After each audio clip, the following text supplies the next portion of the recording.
Let's get ready, say go. This was on, this was on, this was on, this was on. Let's go, this was on, this was on, this was on, this was on.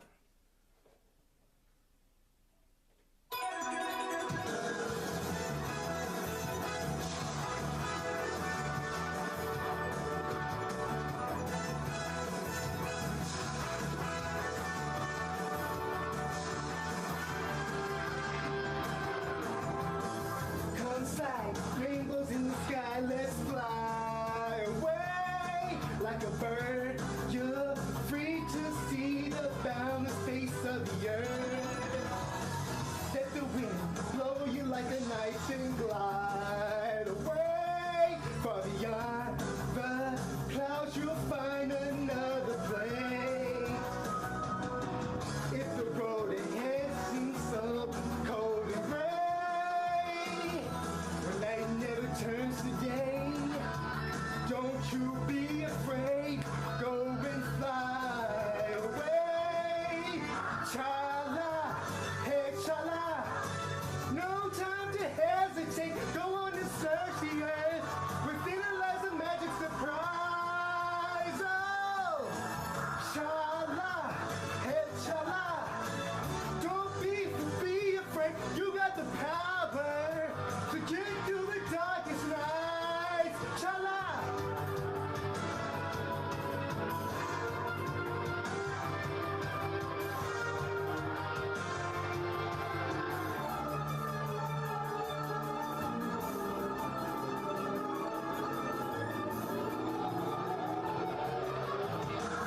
Zooming round and round in the sky like a coaster. Hold on tight, or you may find yourself trapped in a maze. When that happens, you may think you will never find your way. As the past, you may take seem all the same. If the road ahead should lead you so cold and gray, when night never turns to day, don't you be afraid, go and fly away. Chala, hey chala, no time to hesitate, go on and search the earth, within it lies a magic surprise. Oh, chala, hey chala, be cool, don't be afraid, you got the power to get you through the darkest night. Hey chala, no time to hesitate, go on and search the earth, within it is a magic surprise. Oh, chala, hey chala, be cool, don't be afraid, you got the power to get you through the darkest nights. Chala.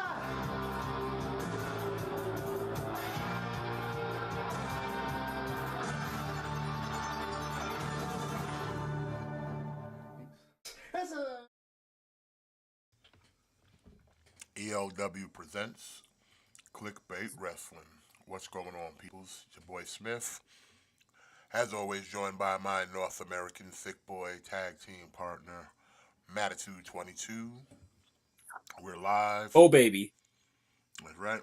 We're live, and, well, Raw's not live, but we're going to be watching Raw. I know it started a little bit earlier because they're in the European tour.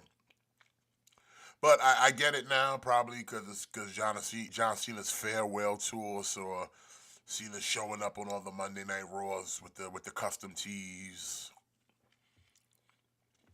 So, because last week we were in Brussels and you got nothing, and now where we in this year, this week. Well, there are some foreign. Oh, I think we're at Scotland. Yeah, Scotland. So yeah, we're in Scotland, and you're gonna get nothing. So Hey, remember when they did Raw in Saudi Arabia and it aired earlier and we watched it kind of late? Bro, where's the dude that was spoiling everything for us? Bro, like wherever you are, my guy, your time is now. Come back and spoil Raw for us. Word. It's your time, my dude. It's your time to shine.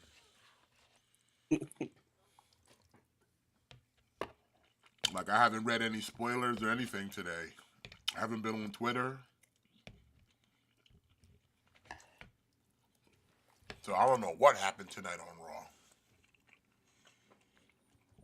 You know what? We'll find out. We'll find out together as was intended. Because I also do not know what happened. Well, speaking of John Cena, how did you feel about his promo last week? Um, I'm kind of like I'm kind of 50-50 because part of it is like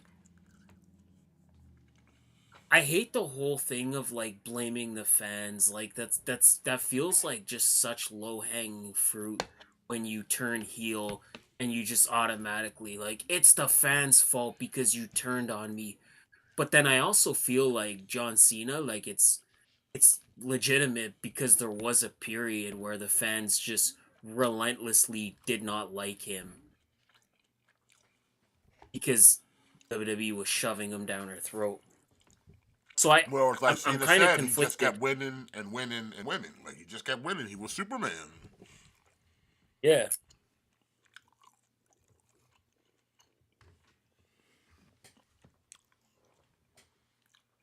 But there's an element that I feel like they haven't really explored that I would love to see touched on. I would love to see the narrative of just that John Cena's been the heel the whole time. You know what I mean? Yeah.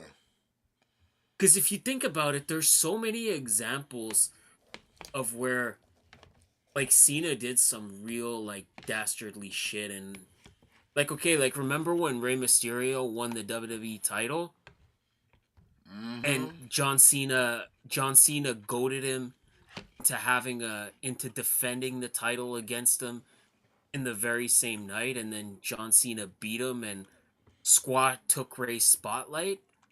Like Ray should be kind of talking about that and being like, hey, you know, like when John Cena did that to me, like I knew there was something about him because I remember when he did that, or like remember when Zack Ryder kept getting beat up by Kane and then John Cena was making out with his girlfriend and he's like in a wheelchair and like a neck brace. I was just thinking about You know Zack what I'm Ryder. saying?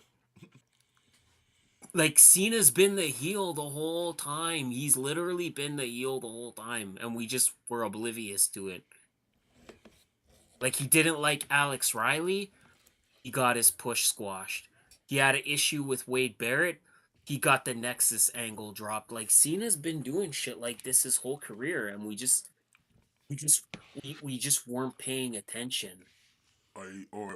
So I You couldn't see it.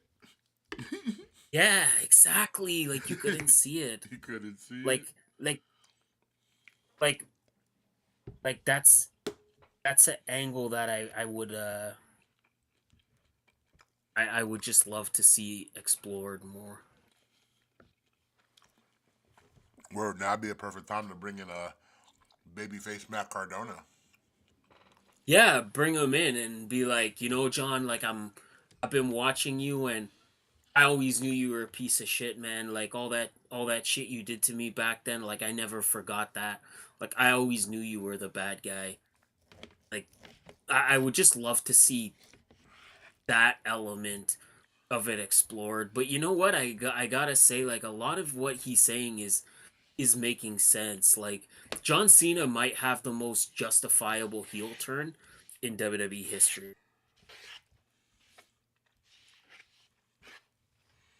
Yeah, because they like it was almost like once he won the title and he had the title for like more than a year, like they just turned on him after that.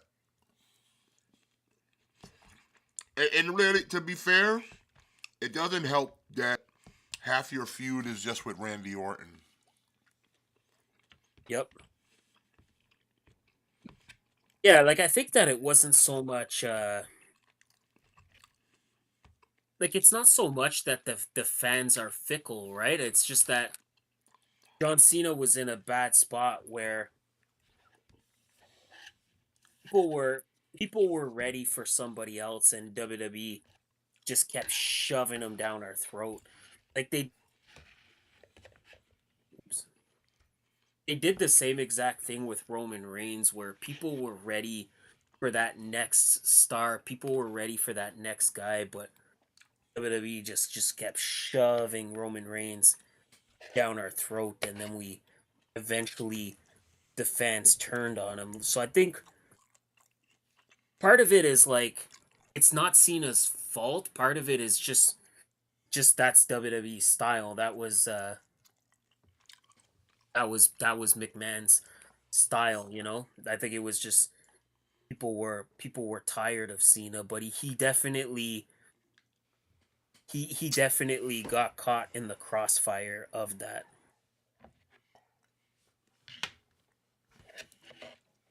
To where, yeah, like he was doing everything right, but the people still hated him. Mm-hmm.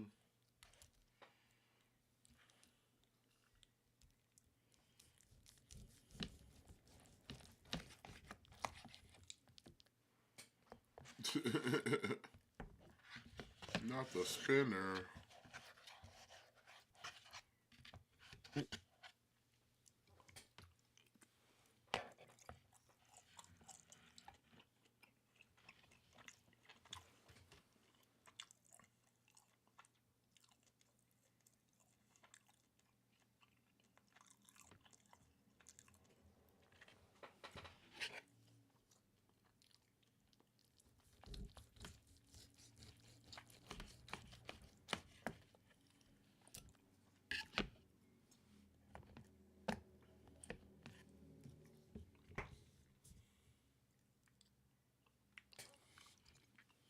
I kind of hope Cena does win the title just to see what's gonna happen.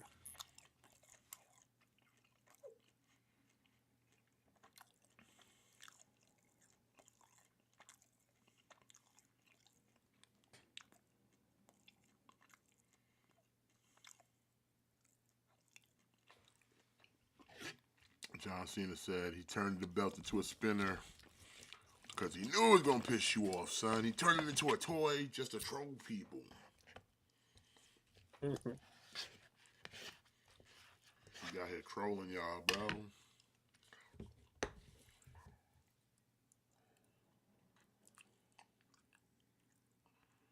I don't know, man. Like I said, there's a lot of stuff he's saying where I'm like, yeah, he's kind of spitting facts.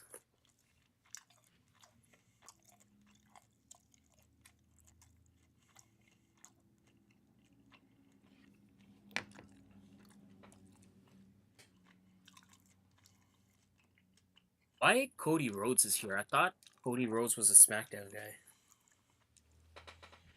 It's that European tour, man. Okay, yeah, I guess that makes sense.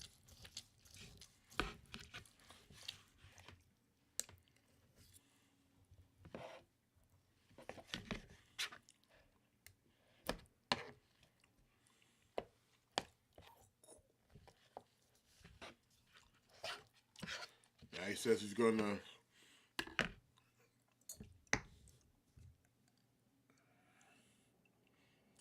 win the title and retire with the belt.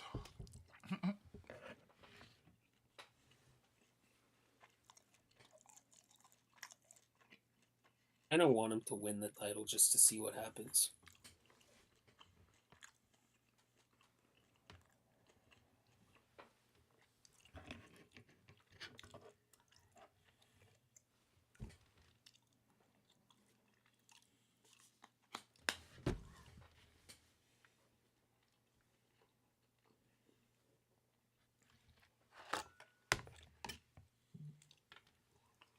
Cody.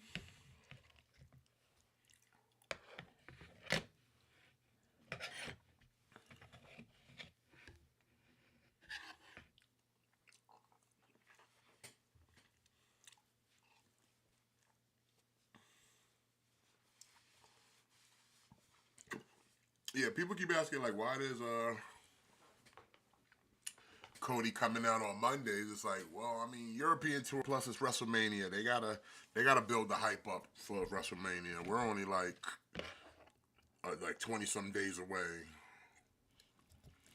And I Yeah, mean, and the I card's guess starting to build up though. They starting to build up a pretty decent card, at least on paper.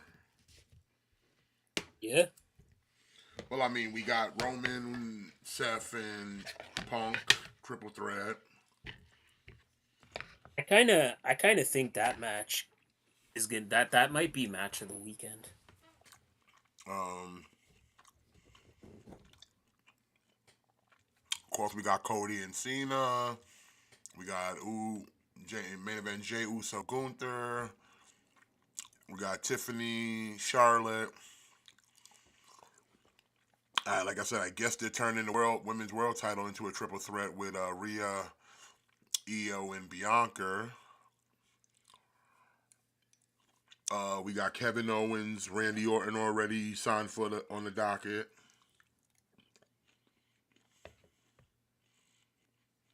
And from the looks of things, we'll probably have AJ Styles versus like Logan Paul.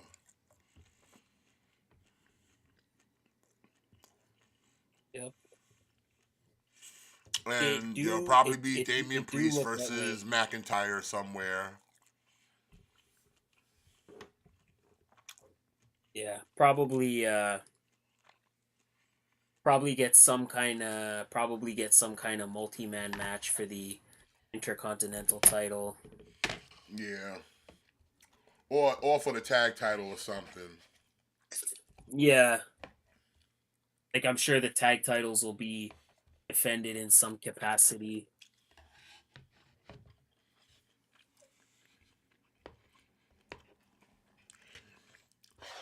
But like I Like said, so far the card is maybe kind of shaping up, but they still got to hurry up and book 2 nights. You know. yeah.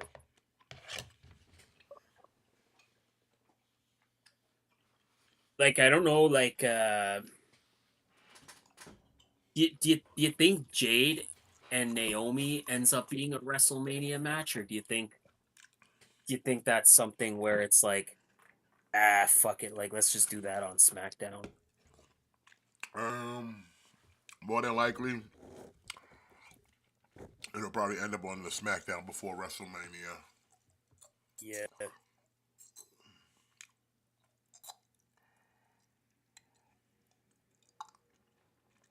But again, I mean, like I said, so far, like I said, it depends on like how many matches are we doing in each night? Because I know, like I said, we're in the era of like 5 match cards for pay-per-views. But this is WrestleMania, so I would assume it would go a little bit longer.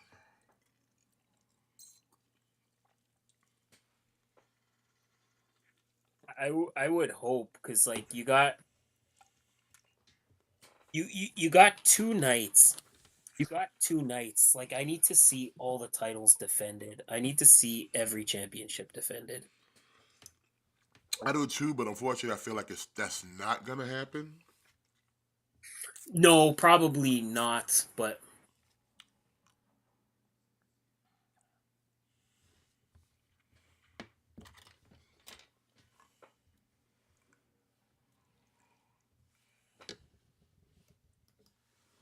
And now Cody's here giving him the business.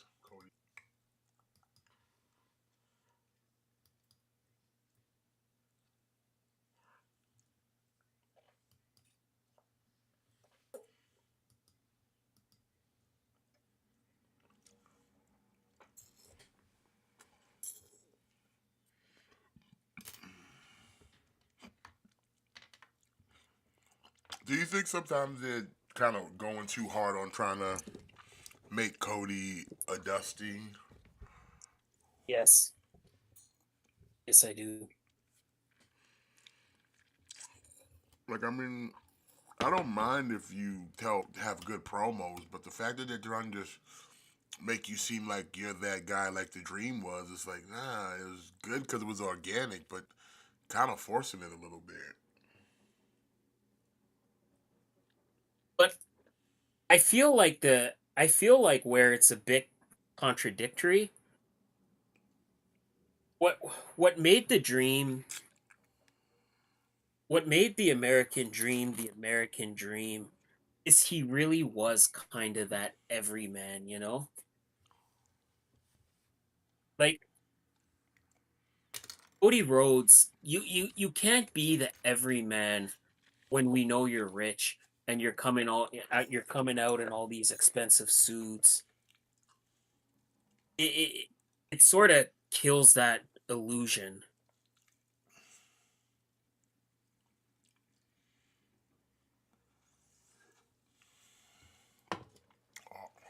Drawing a line in the sand.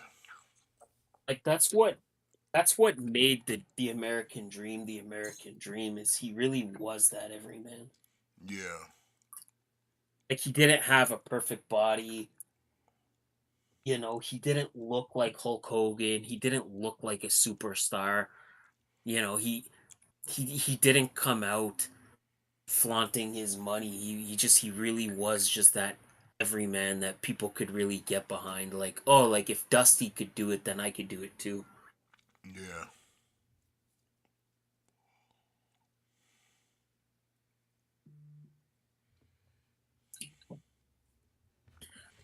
And I feel like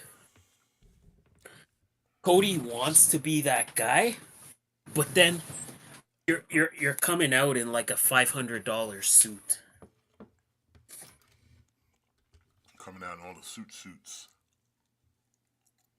You know, like Dusty never did that.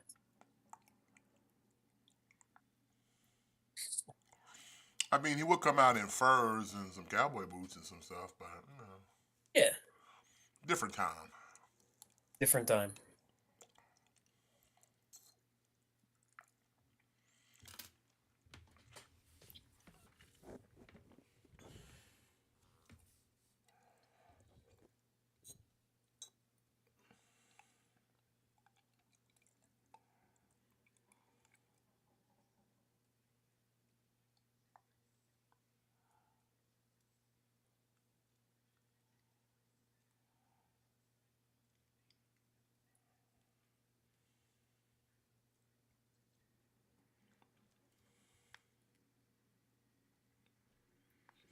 So I mean, it's pretty much a safe bet that this is the main event of WrestleMania.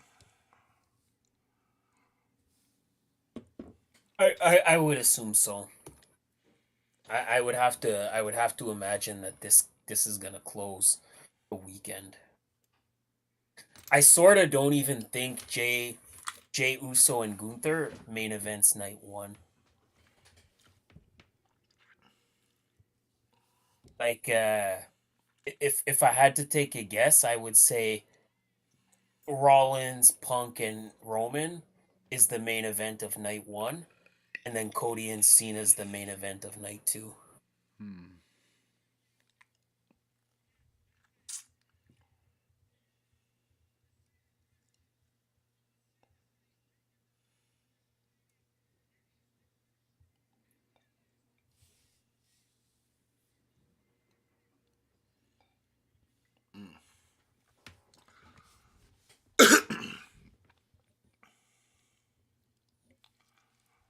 Although I will say the good part about watching it later than live, no commercials, and I can kind of skip ahead on some of the promo talking. Yeah, Like I don't need to watch the vignette of Braun Breaker and Finn Balor yeah, you can kind from of last week's Raw. I can just kind of skip ahead. yeah, you can kind of trim the fat a little bit. Oh, main event's Braun versus Penta for the title, but yeah, I don't. Oh, and now we got main event Jey Uso coming out. All right. I don't know what you said in the chat because I don't. Excuse me, I don't read that language. But hey, welcome to the stream. Now, appreciate you.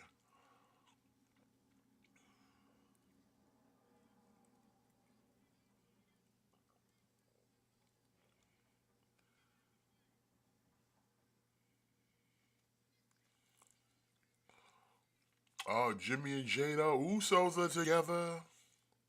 There you go.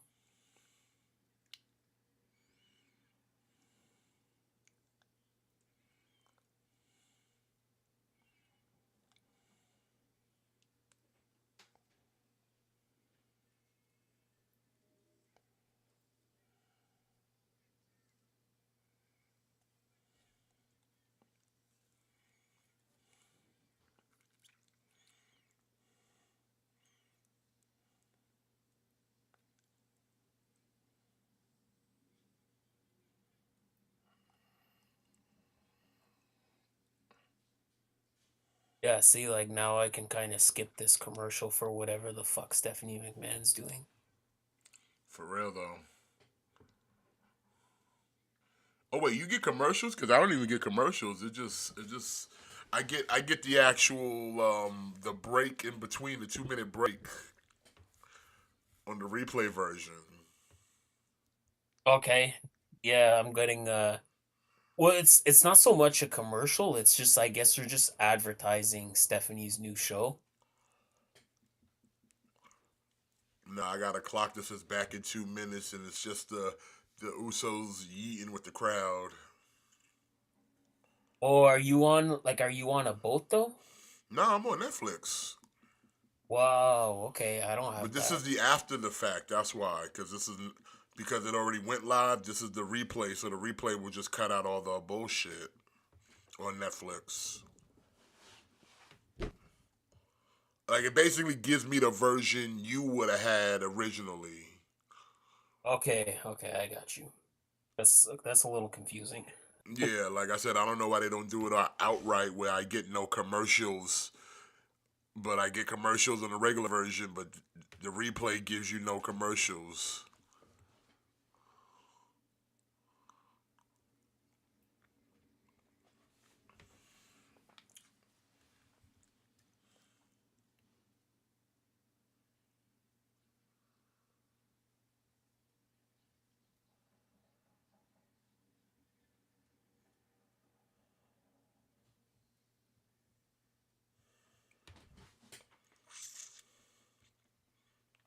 Now we got A Town down under. Yeah, them versus I guess the Usos. I really don't care. Like I seriously never care for fucking Grayson Waller. Oh, Oh, now I get the commercial with the Stephanie McMahon thing. oh there you go. You just got it a bit later.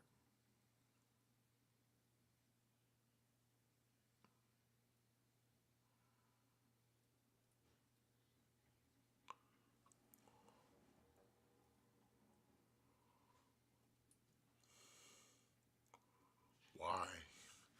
Why do I care about Stephanie's place? Yeah, I don't know, man.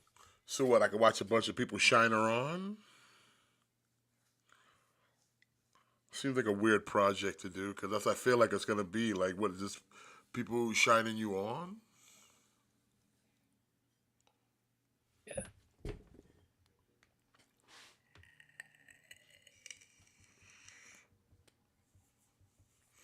But yeah, this is Usos reuniting. I think this is the first time they've tagged together since what? Since back in War Games. Uh, technically, yeah, but I think their last official tag team match was when I forget what pay-per-view it was, but it was them versus Solo and Roman, and Jey Uh, Uso pinned Roman Reigns. I think it was like a Money in the Bank or something.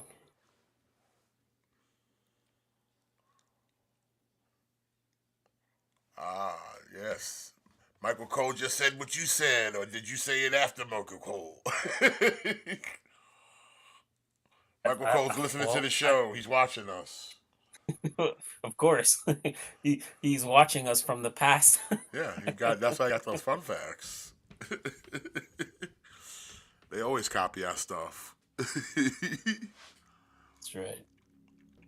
I wish I could kind of take credit and say that I just came up with that on the spot, but I think I think I read that earlier because I saw a spoiler that Jimmy was Jay's partner, and then it had kind of said that like Usos teamed together for the first time since Money in the Bank, whatever. Yeah. And I was like, oh, cool. So like I wish I could kind of say that I just busted that out like on the spot, but Big up Gojira. it, Big up it, Ian. Welcome to the show. We're just kind of going over Raw since it happened early, but I didn't get to watch because I'm an old man and I forgot it was even on early because I got shit to do during the daytime, and that's why I'm like this time zone thing with these European tours. Like, nah, make these cats get up early and watch wrestling because I need my shit to come on at 8 p.m. Eastern Standard Time. Listen, listen, I've said it time and time again. I know it's not popular, but like I said, like that's how UFC does it, man. Like UFC, the show always airs at the time it's supposed to air. It's the people that have to go watch it at whatever time. Like I said, man, like that's how it should be. Like the show should always air at 8 p.m. And if people in Scotland have to go watch wrestling at 2 in the morning, so be it. Yeah, I want to see that dedication. Or if they have to go in the middle of the afternoon and watch wrestling, so be it. Like I said, I've said it week after week. Like that's how UFC does it. That should be the norm. No exceptions. Yeah, so we're kind of watching Raw now. It's A Town Down Under going up against the Usos.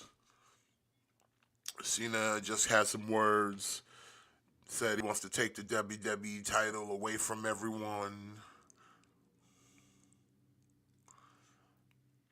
And that is some smart kind of book in there where he's like, I turned your title into a toy because you loved it so much.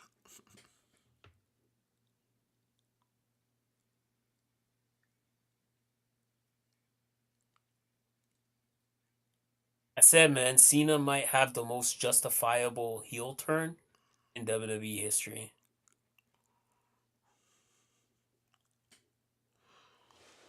Like I said, there was only like a really small period of time in Cena's run that like he was like liked by everyone, and then like it was like 1 minute. Like I said, it was the moment. I think it was pretty much his run for the title, and once he beat JBL, once the spinner came out, and it was like that first year when it was like, I don't think this dude's gonna be losing. That like people started getting Yeah. annoyed because yeah, like the spinner was just a trash ass belt. I think it's the thing where there was people wanted to see certain people win the title more than Cena, but he kept beating them. Like people really wanted Jericho to have the title, but Cena beat Jericho. And then I think people wanted Angle to have the title, but he beat Angle.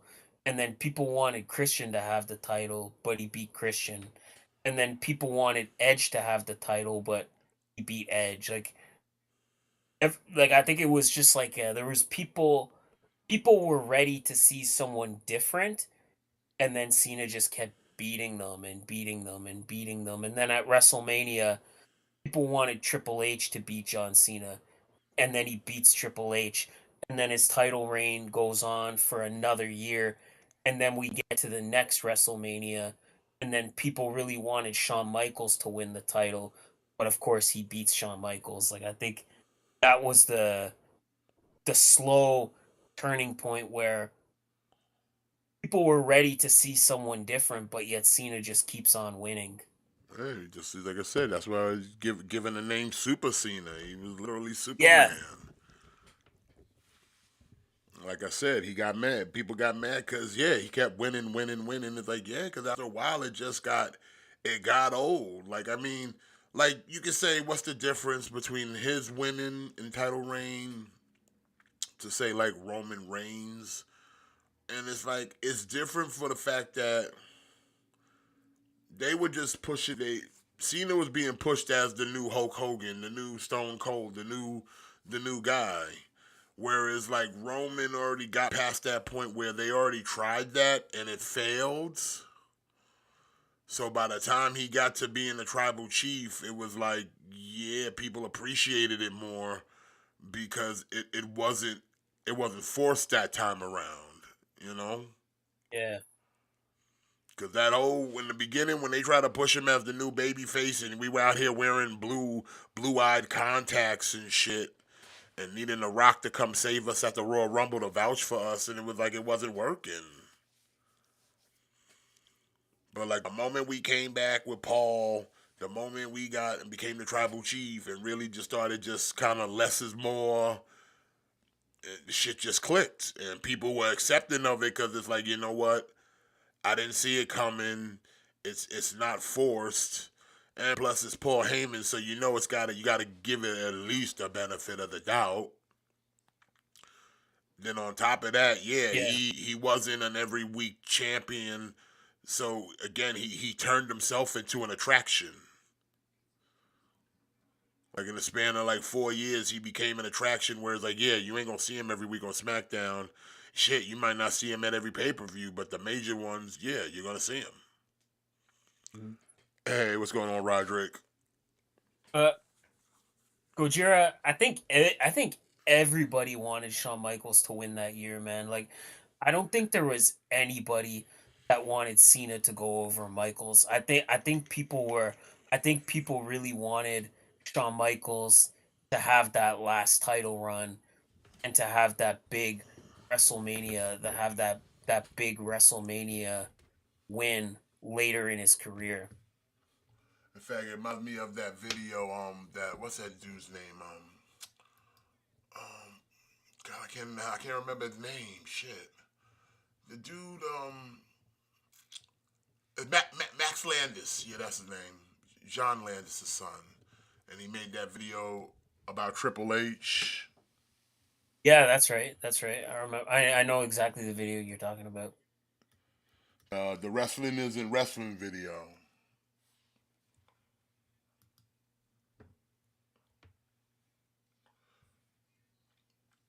Which is something like it was always a good video. Yeah.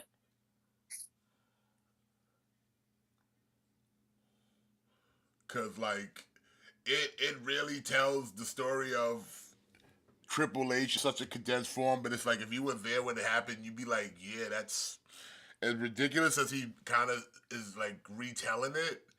Like that's kind of what happened. That's kind of what happened. Like Hmm. it's hard to sit there and go like, man, this all this stuff he's describing and everything about it sounds a little off base, but it's like, yeah, that happened though. Like all that happened though. I mean, like I wish I could say your boy was over there just over exaggerating, but nah, that a lot of that shit happened. Yeah. A lot of that shit happened. And like I said, yes, it all does sound crazy when you think about it.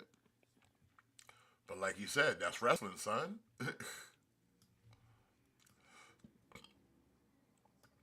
I said, we got living dead men and stuff. Okay, we got burned victims. We got Yeah. dentists. We got them all, man.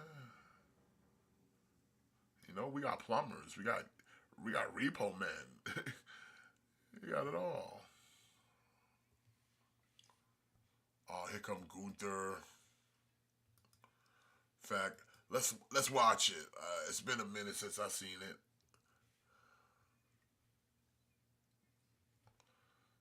so we should. Yeah.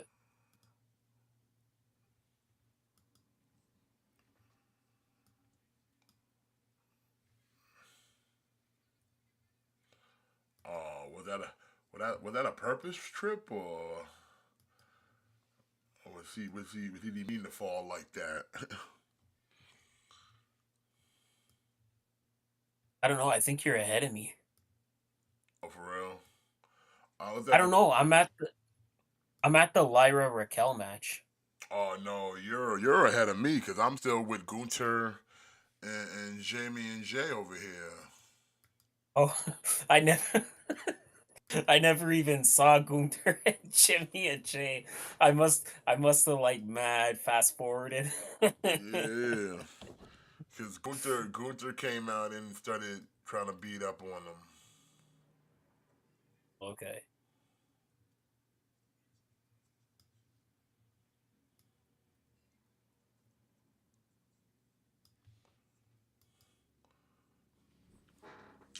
let's take a look at some wrestling. Is it wrestling? Hopefully, Max Landis doesn't hit us with nothing. But I mean, he should be cool. Like, he seems like a cool dude. Yeah, fuck, won't know unless we try, right? Yeah.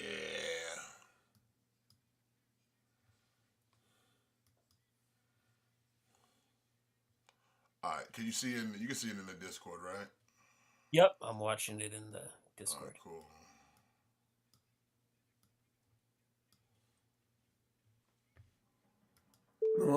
Stephanie Vaquez defended both titles this week on NXT. I'm gonna take a wild guess and say that she loses. You do know it's fake, right? One of them. More real than any other TV show, WWE Raw features live death-defying stunts performed in front of an audience of thousands every week. People who feel the need to tell you that wrestling isn't real clearly don't watch wrestling, because the show features an undead wizard, leprechauns, an evil group of male cheerleaders. This show does not like pretend to be an athletic he says all that competition. shit, and it's like everything he mentions, like I can picture what it is, because it actually exists. A dead Undertaker, a leprechaun, Hornswoggle, male cheerleaders, a spirit squad, and it's like, yes, these are all real.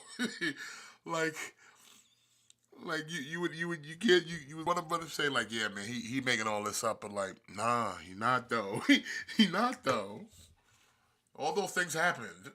Instead, it's a TV show about a wrestling show. It has more in common with Game of Thrones than it does with UFC. And if you follow one character all the way through, you can see that this format allows the telling of interesting, diverse, and compelling stories. And there is no better place to start than with probably my favorite wrestler, Triple H. Triple H.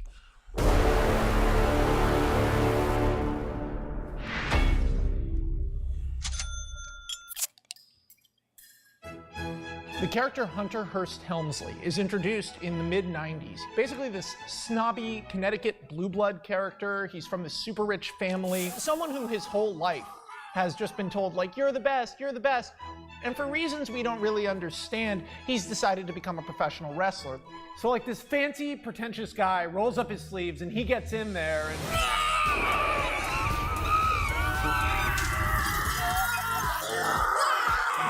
So for a while, Hunter Hearst Helmsley is just getting his ass kicked week in, week out. At around the same time, a guy named Shawn Michaels is on the top of the mountain. He's a main eventer. He's challenging for the heavyweight title. He's kind of an effeminate male stripper, gyrating, pretty boy, weirdo.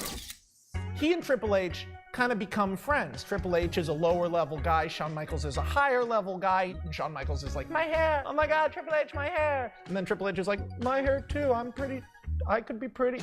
Now at this point, wrestling is basically like wrestling is always portrayed. So you have these like big cartoony muscle guys and they go, I'm from America and I'm American, and then a guy comes and he says, I'm the Russian guy. Wrestling was basically a Saturday morning cartoon. You see, this is where Shawn Michaels and Triple H come in. Shawn Michaels goes to Triple H and says, I have a plan to get us both noticed. Are you ready? And it's a crazy fucking plan. They get this big goon woman called Chyna, and they pop out like, oh, suck it, suck my dick. Yeah, what up? Wrestling's R-rated now. Titty dick, suck a vagina. And these two guys are going crazy on live television. Ooh, look at my butt. My butt can talk. Ooh, I'm gonna take out my balls and see what happens. There hadn't been characters like this. So the show completely changed. Suddenly all the kids watching it were like, Suck it! They're talking about sucking dicks right on TV! I want to say suck it to all of my friends. $5 for the Dick Sucker t-shirt, please! So these two idiot douchebags run afoul of Stone Cold Steve Austin. And Stone Cold beats the ever-living shit out of Shawn Michaels. Shawn Michaels disappears. Oh, my neck hurt, and my back hurt. And for the first time, Triple H is alone at the top of the card. This is my time. I can do this. I didn't need Shawn Michaels. He was holding me back. I I can become world heavyweight champion. Wrong, mistake. You see, Triple H is doing this right at the time that wrestling is filled with some of its most memorable characters.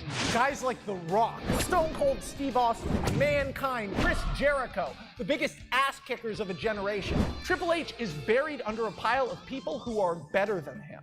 He needs to figure out a way to change the game. Because even though he's like a vicious psychopath, he's not quite as tough as the really tough guys. I think it's fair to describe him as a B-plus player. So what does he do? He finds a bunch of losers. He finds them on the side of the road, and they're just idiots. He finds a bunch of losers. I'm Billy Gunn. I'm Mr. Ass. My thing is, I have a butt. I'm the Road Dogg. My thing is, I spell my name. And I'm X-Pac. My thing is... I'm X-Pac.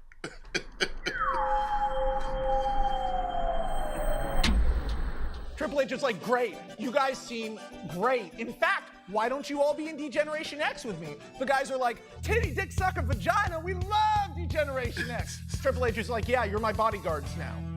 He builds an army. He's turned what was a friggin' movement in wrestling into a group of stormtroopers who he pushes in front of him whenever a real fight comes around. But having an army isn't enough. To really secure a kingdom, you have to get the princess. So he gets Stephanie McMahon, the daughter of the owner of the company, kidnaps her, drugs her, and marries her while she's passed out. How do you marry someone without their consent? Shouldn't he go to jail for kidnapping a woman and drugging her? These are questions that you don't have to ask, because wrestling isn't real.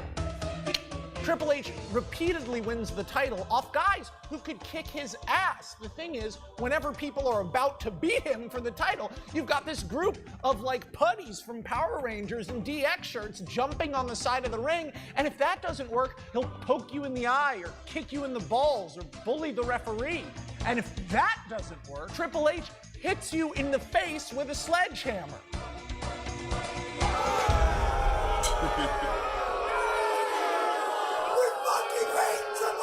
Triple H is like, but DX, you all suck it, right? The audience is like, no, we hate you! Triple H is like, why? They're like, because you're a coward and you can't fight for yourself!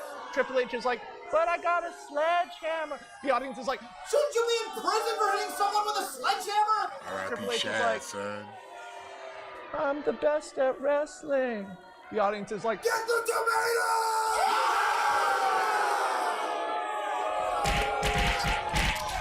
Finally, Triple H is so paranoid about his own guys that he takes them out one by one and allies with Stephanie McMahon. Triple H is like, but I kidnapped you. You love me now? She's like, yeah, man, I've been super evil the whole time, basically. He's like, no way, that's awesome. DX is dead, but Triple H is now a corporate champion at the top of the company. What's important to remember here is that the way this guy originally got power was by saying, fuck you to authority. But he's so scared of losing that title. Now he's got it and he won't let go. In Triple H's mind, this object is everything that he isn't. He wants that power. He wants people to cheer him. He wants them to know he is the best. But he isn't.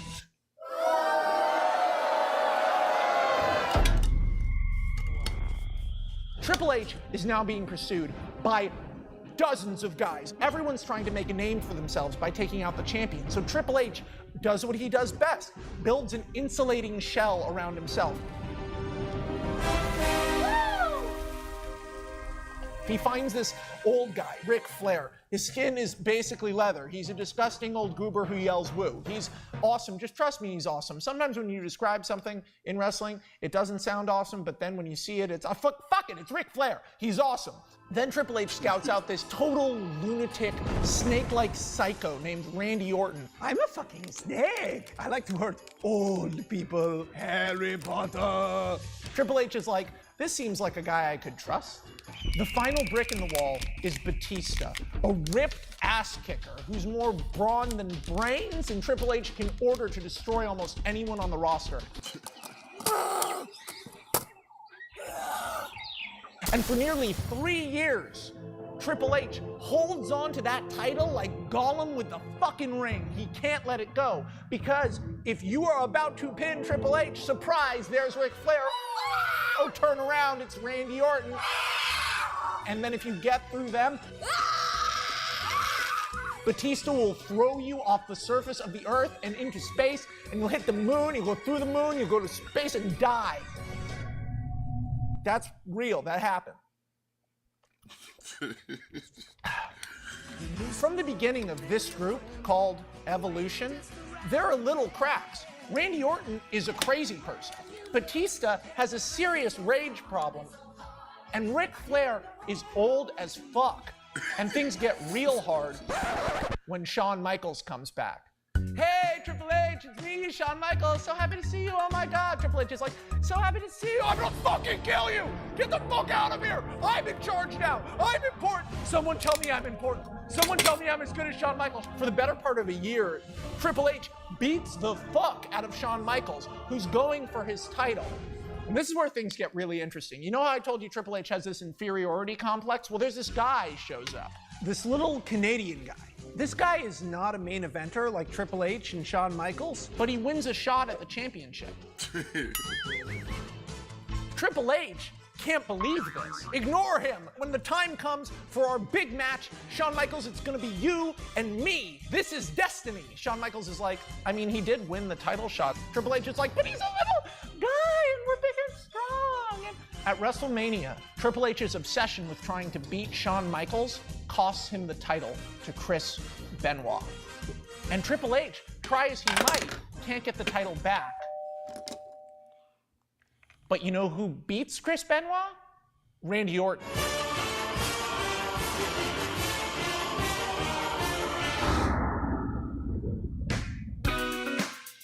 Hey, Randy's so cool that you won the title, and I mentored you, and I helped you, and now you're gonna be champion. I'm gonna fucking kill you! I'm the best! Give me that title! Triple H wins the title back from Randy Orton, and it's at about this time that Batista wins a shot for the title. Triple H is like, hey, Batista, hey, buddy, you don't want to take a shot at the title, man. Why you take a shot at the title with me? We're best friends.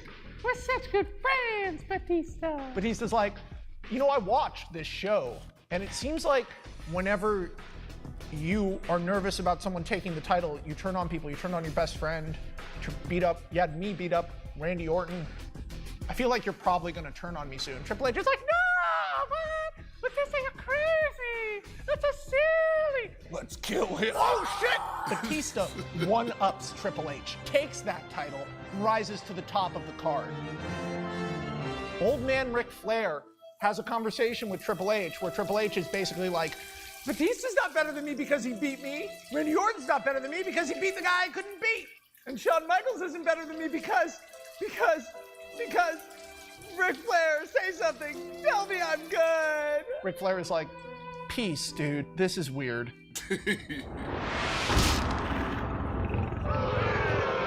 Triple H is like, audience, tell me I'm good. What do I need to do to make you love me? The audience says, well, we don't like John Cena. John Cena is a newer character at this time. He's basically Superman, and people hate him for all the reasons people hate Superman. He's bland. He wins all the time. He's just a goody two-shoes. The character never changes. He always does the same thing. He shrugs off beatdowns and smiles and laughs about it. He takes all of the stakes out of everything because he never fucking loses. Triple H says, well, I do have a sledgehammer. Triple H comes out like, hey, John Cena, you suck.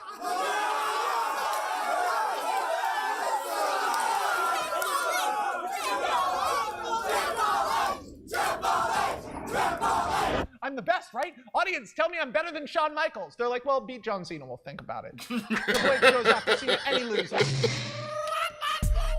Then Triple H and Shawn Michaels end up going after Cena at the same time, and they both lose. You can't beat Superman. But them hanging out a little bit makes Triple H like, hey, Shawn Michaels, we're both like older and... I like the part. He goes, tell me I'm better than Shawn Michaels. And like, beat Cena first, we'll talk about it.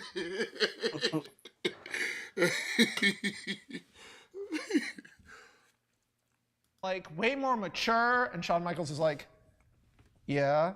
Triple H is like, maybe like together we could be best friends again and like do it where we do the DX again. Shawn Michaels is like, I'm 45 years old. Triple H is like, yeah, but we're best friends. So out they come, but wrestling is rated PG now, which means they jump out like, poopy caca fart. Check out our boogers. We're Degeneration X. DX is riding high. Triple H is having this moment where people are cheering for him, and that's when Shawn Michaels gets bored. You see, Shawn Michaels is reaching near the end of his career. He wants to do something no one else has ever done, and that's beat The Undertaker at WrestleMania. I see your face. Who is The Undertaker? Well, hold on to your suspension of disbelief, because it's about to take a fucking beating. He's here.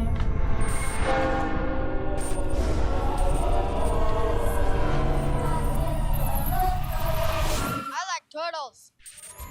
The Undertaker is a wizard, a satanic magician, and no, I don't know why he's a wrestler. He was part of this cult when he was a little kid. They sacrificed these 3 little girls. Now he's got this creepy guy, Paul, with him. He has this intense relationship with his demon brother, Kane. It's all pretty fucking insane. And add to that, he commands a cult of hundreds of hooded figures. You know it's fake, right?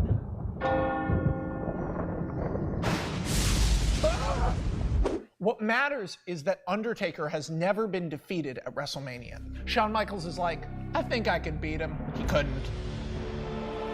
Shawn Michaels is like, damn it, I feel like I could really beat him if I just had one more chance, you know? Undertaker says, hey. Undertaker says, I will give you another match at next year's WrestleMania, but only if when you lose, you retire from wrestling forever. Shawn Michaels is like, I don't know if I should do that. What do you think, Triple H? Triple H is like, no, it would be so terrible if you left and never came back. That would be the worst. Oh my God. You should do it. You should do it. Why don't you do it? Don't be a pussy. You should do it. Do it, Shawn Michaels. Shawn Michaels is like, okay, sure. So Shawn Michaels loses to The Undertaker, is permanently retired.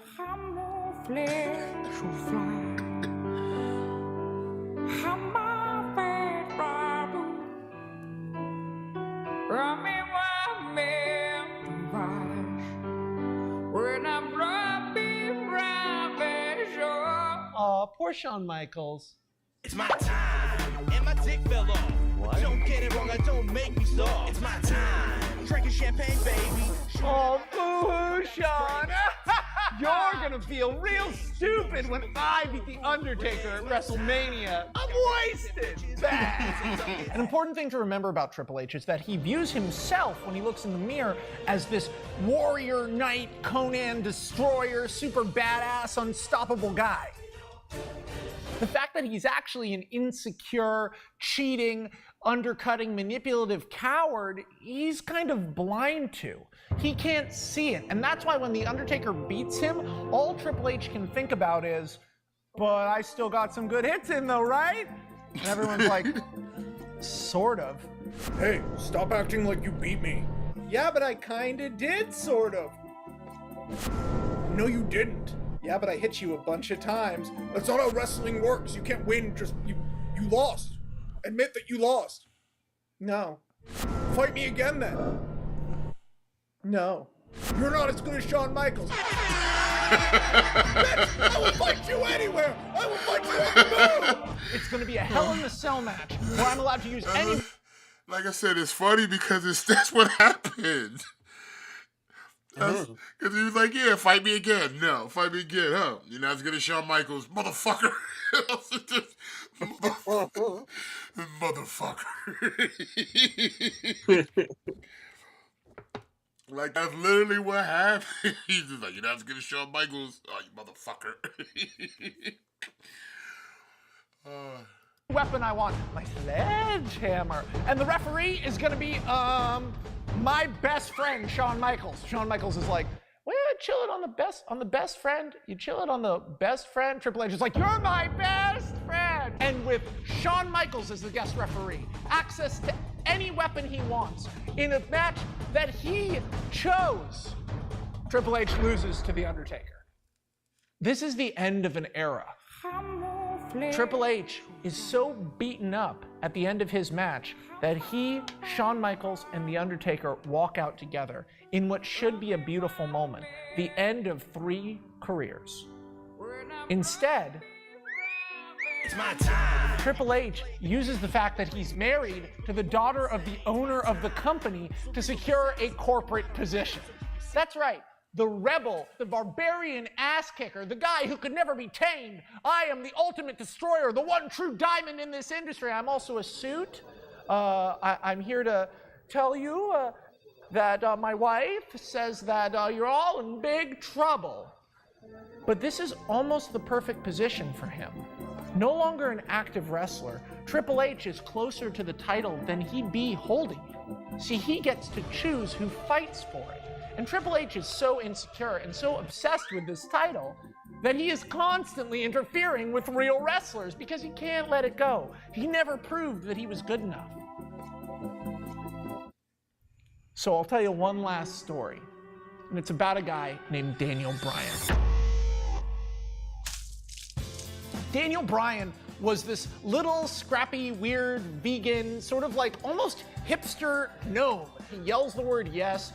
People fucking love him. They love him so much. And you know what? I don't blame them. There's something great about Daniel Bryan. He's not the best actor, but sometimes in wrestling that doesn't matter. When you have enough heart and a weird enough face, you can reach the top of this industry.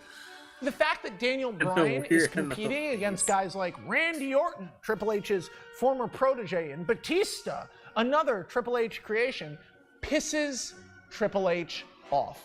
Because when Triple H sees Daniel Bryan, he sees a guy who isn't good enough.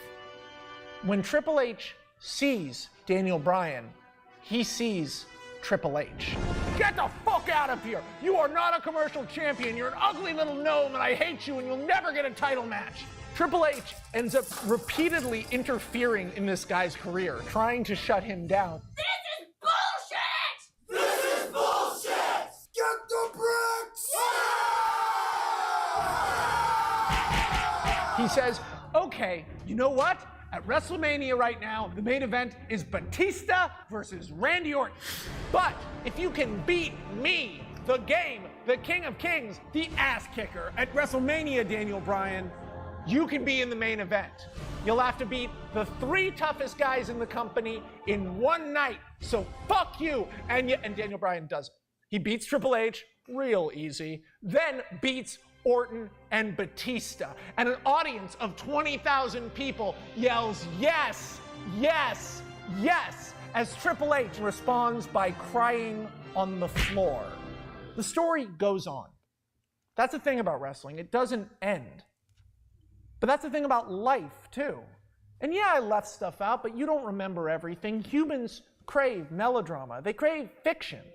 When you're sitting alone and texting, it's because you're bored. Our imagination is our greatest gift and our greatest curse because we're bored all the time. And that's what fiction does for us.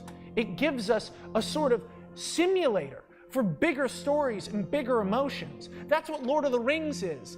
That's what Phantom of the Opera is. That's what Goodfellas is. That's everything. It's us watching and feeling, the human capacity for empathy through imagination. That's why we have stories.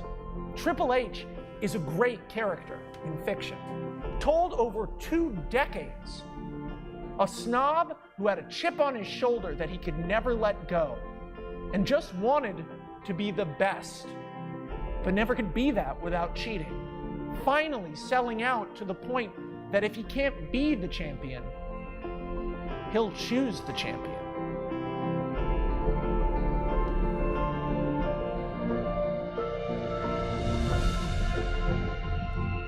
And that's what you need, man. That's what we all want. From Long John Silver to Perseus to Neo to Walter White. We love watching people grow, change, struggle. Good people, bad people, we don't care. We want to see it, man. We need entertainment and we need it now. And when you watch wrestling, That's what you get. Now, don't get me wrong, a lot of wrestling sucks, but when it's good, it's fucking great. Wrestling is melodrama. Wrestling is mythology. Wrestling is action. Wrestling is comic books. The only thing wrestling isn't is wrestling.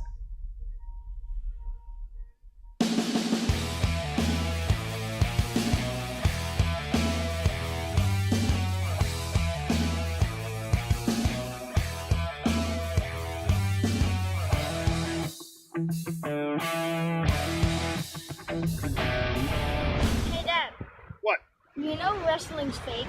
It's predetermined, son. Max Landis, Goldberg here. You can use that for your video, and I won't come kill you. Don't want Goldberg to come kill us, though. Don't come kill us. We're good peoples. Yeah.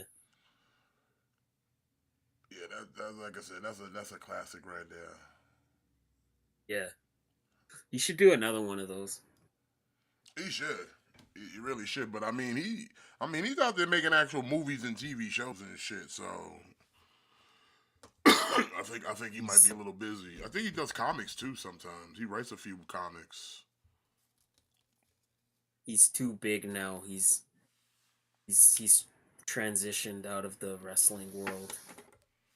He's too big. He's too mainstream. I mean, they get that way sometimes. So I saw that Women's Intercontinental title match was nothing but a smosh. So there was no point in that, huh? Yeah. It's kind of looking like it's gonna maybe be Bailey and Lyra versus Liv and Raquel at Mania. So that might be a way where like, oh, okay, like Lyra's on the card, but she won't be defending her title. So that way you could get like multiple champions in one match. So she'll be on the card, but she won't be defending. Unless something happens where it ends up being Bailey Lyra for the title, but then who goes against Liv and Raquel?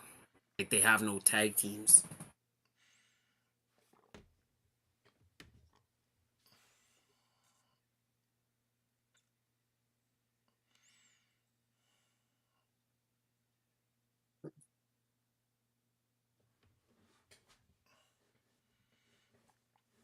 So, okay, we got in the Hall of Fame this year, we got Triple H, excuse me, Michelle McCool, Lex Luger, and I said now this is the natural disasters are going in. Earthquake and typhoon. That's right. Is that it? Or is there anybody else? I suspect we'll get some more people.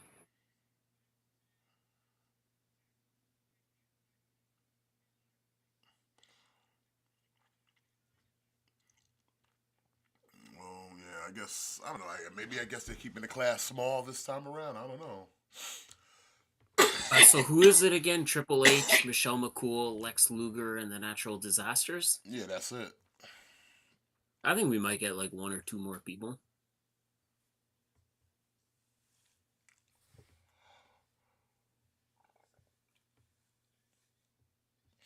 See, that's the only thing I'd be hating to see was like, okay, natural disasters get in, and we still don't have demolition in there. Mm-hmm. Which is like, just a terror, like, just how is demolition not in here yet? Y'all still caught up on that lawsuit?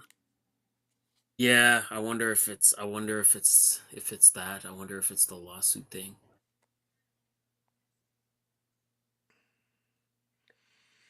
I mean, but wasn't that more of a McMahon thing? Oh man, I don't know. Cause it's like, come on, man, how demolition not in there? We're the nasty boys. WWE doesn't care about tag teams. I mean, I would say that if they wasn't inducting the natural disasters in there, and they were like, they won the tag titles, I think, like, what, once, twice? Yeah, but they were more like prominent as singles guys. I think this is just a way for them to do like a 2-1. Yeah, but I would say they were more successful as a tag than they were as singles because Earthquake ain't do shit as singles as win titles, and Tugboat surely didn't do shit as a singles babyface. It was only till he got together with Earthquake and they became the Natural Disasters that they actually did something and won some titles. But I feel like when you think of Fred Ottman, you think of Tugboat. Like you don't immediately think of Typhoon. Like you think of Tugboat first. But yeah, I don't know. Maybe it's a lawsuit thing. Yeah, maybe. Hey, what's going on, Alex?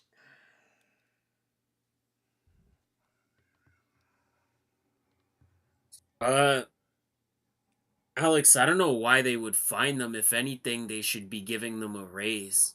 Because that nail board spot was beautiful. That nail board spot was tough to look at, but you know what? It is what it is. But Moxley exactly, wanted to but be a human that's why it pincushion. was Hey, so go great. for it then. That's on you. But that's what made it so great.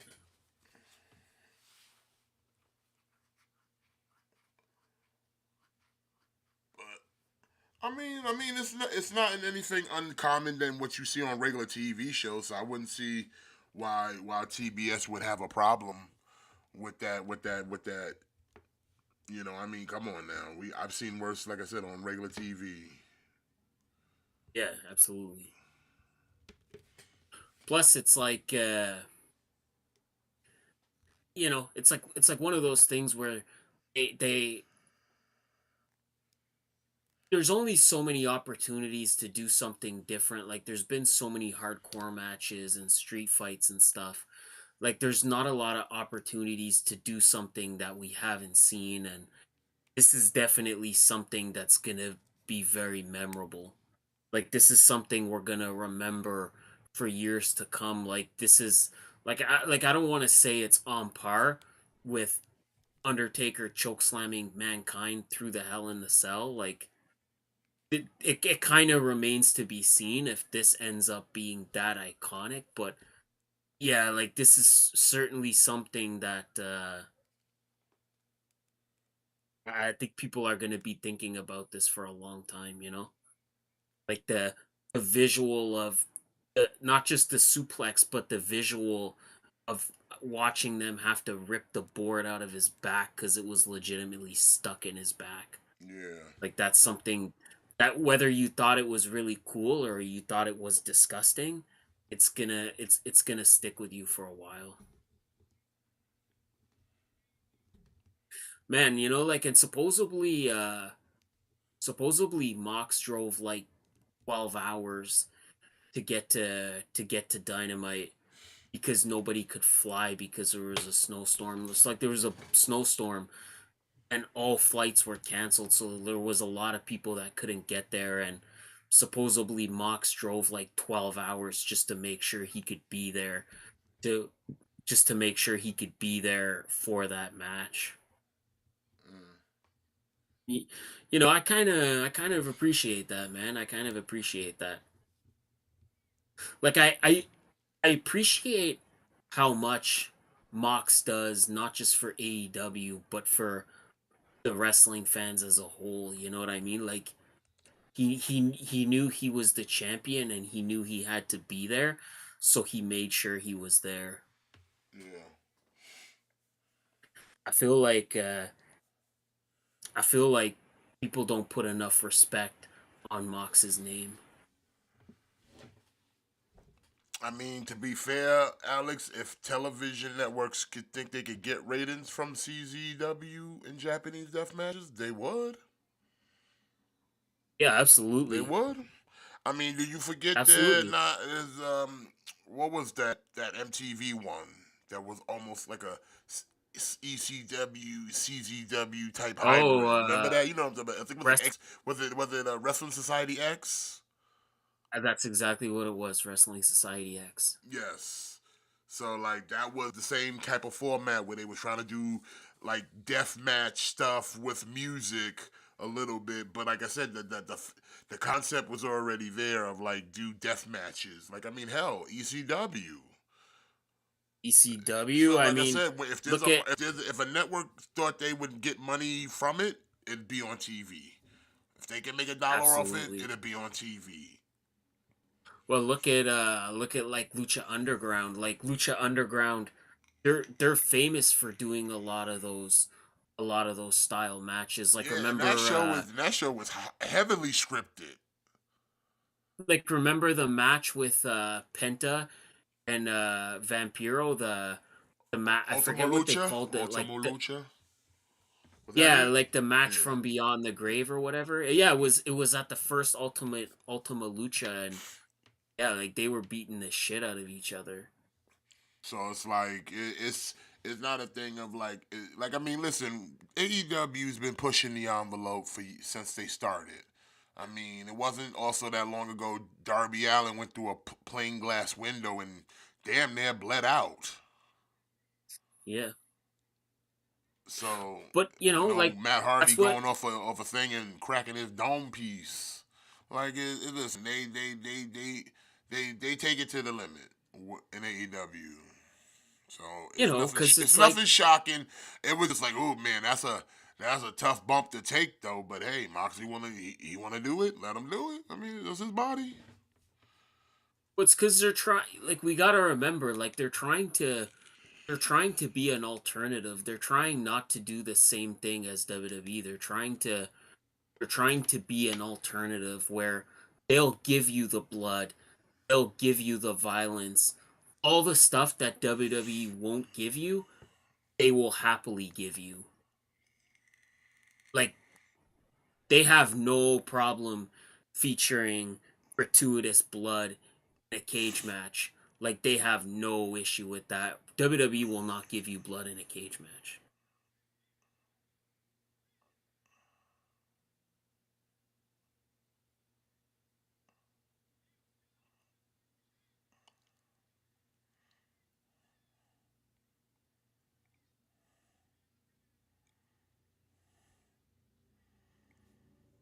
And now I guess we're making it official that it's gonna be a 3-way for the women's world title at WrestleMania. Which I mean, I guess we all kind of saw that coming. Although I do not appreciate that they did have been trying to kind of treating EO as an afterthought, and she's the champion here. You And know, it's wild because it's wild because it's not like all of a sudden like she's some kind of rookie. Like she's been the champion before. Like yeah, she walked into last year's WrestleMania as the champion. Like why are they pretending that like she's some kind of like Eminager all of a sudden? yeah. Like I mean, I would say, as far as like if you were looking at like who are the main event players in the women's division, I would say EO's one of them. I mean, she's a 2-time women's champion already. Absolutely, no question about So it. why, like, I like to sit there and try to put her lower. Like, nah, man, she's one of your main eventers.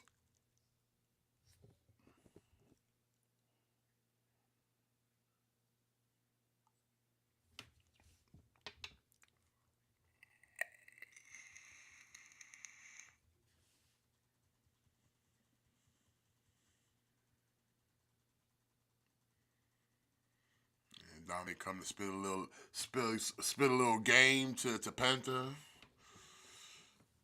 Which again, I haven't seen it, so I don't know who wins the title. But I'm gonna take a shot in the dark and say no title changed hands. So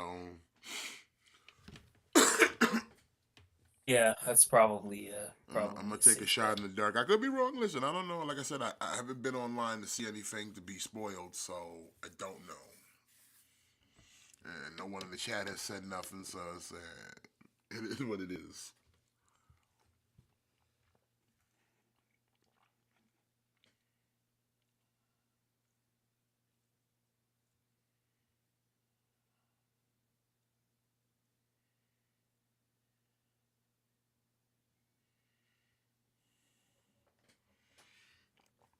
What the fuck?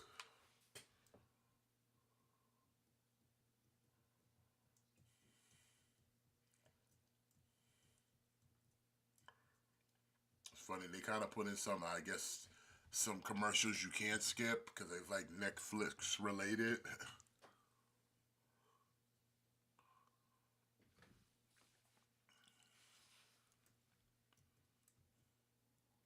You know, I guess it is what it is. Netflix doesn't want you to skip everything. Oh, we got the New Day.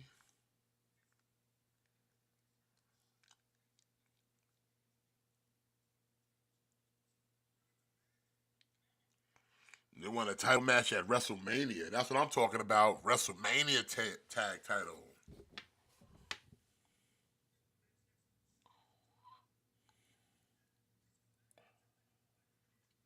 How much of the Americano mask?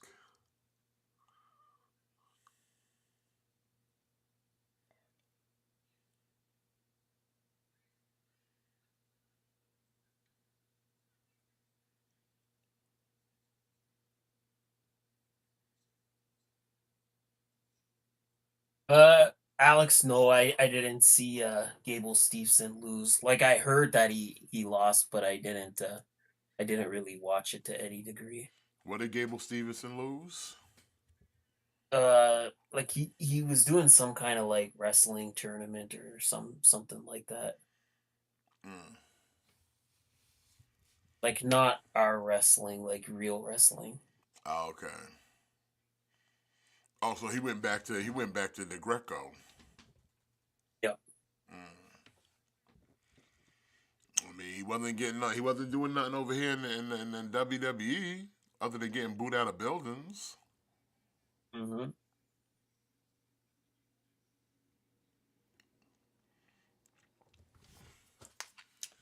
Dragon Lee going up against who? Oh, El Grande Americano. Wow.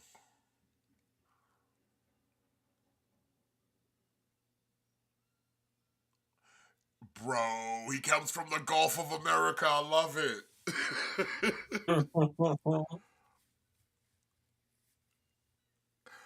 He comes from the Gulf of America. Perfect. That is perfect. That is so perfect. That's funny.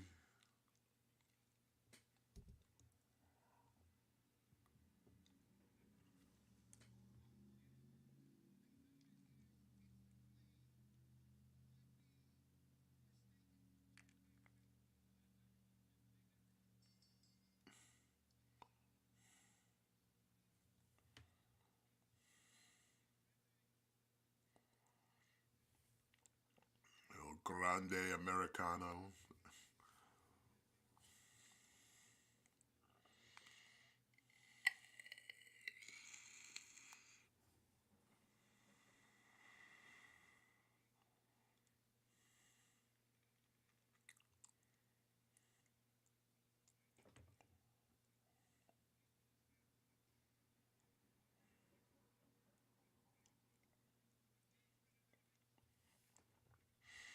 All right, but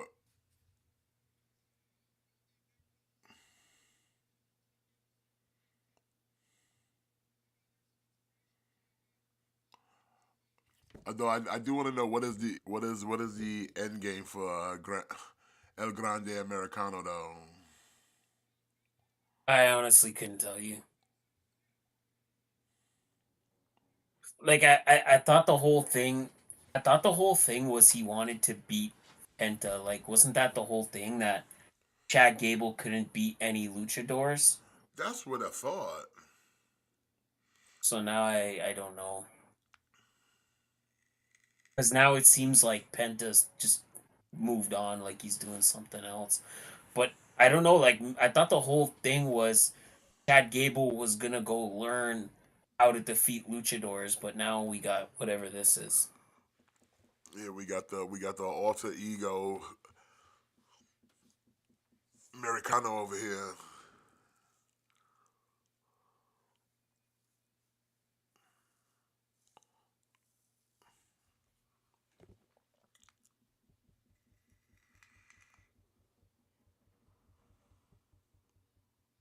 Oh, damn. suplex off the apron. That looked. Yeah, that was nasty.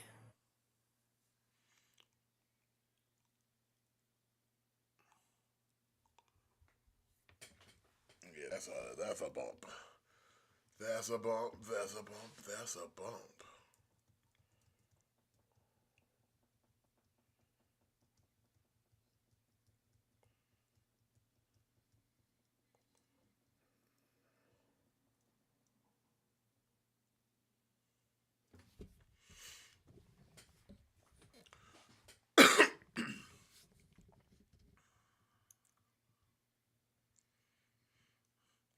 Yeah, like I mean, I've been watching. Like I said, the new Netflix Raw. I said in the past is more the glamour show. But I'm noticing in the past few weeks they've kind of been dialing back the celebrities more because I think they're more trying to push for WrestleMania more. But SmackDown is still like the more wrestling oriented show though. I think it's because they're in the UK and there's no celebrities there. Well, that is true too.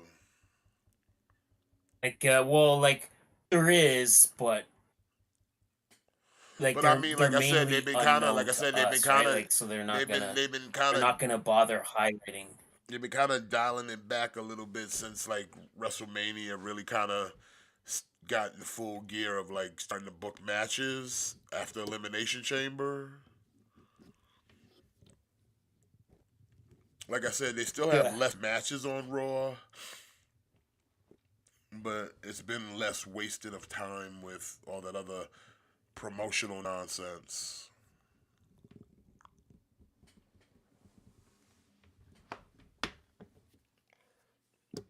$50 for the mask. $50. Yeah, hard pass.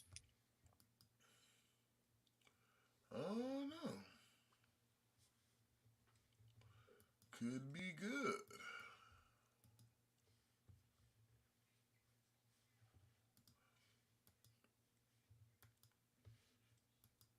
Let's see.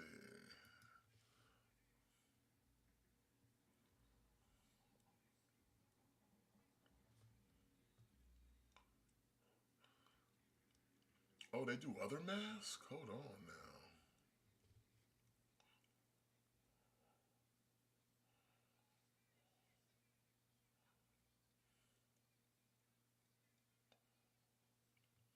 Almost had him.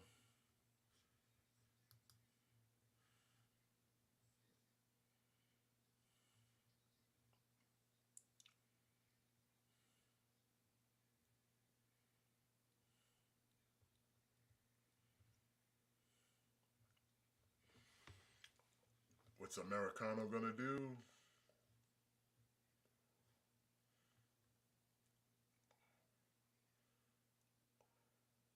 Oh, nice Liger bomb.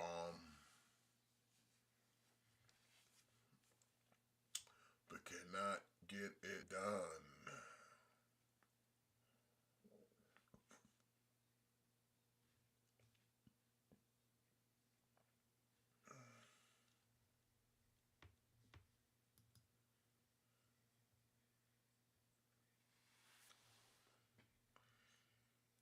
Not the mask. Oh, he ripped the mask off. Damn. And now into an ankle lock.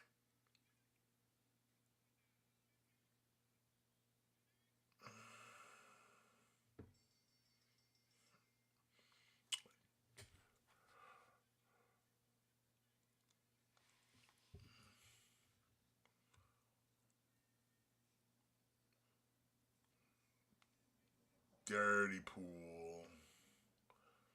Pulling the mask off.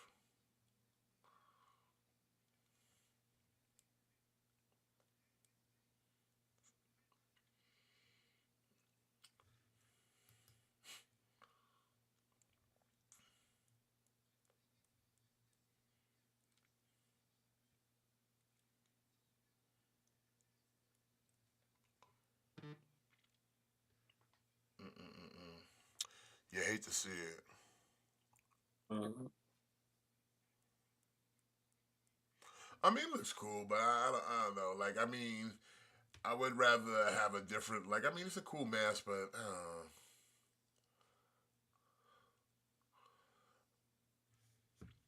I would like to get me a Penta mask would be cool. Yeah.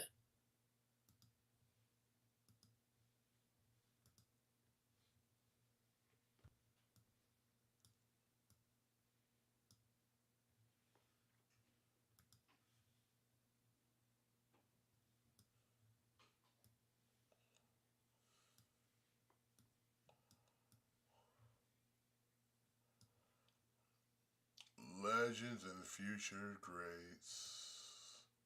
Have you watched any of that? I know I have not. Neither have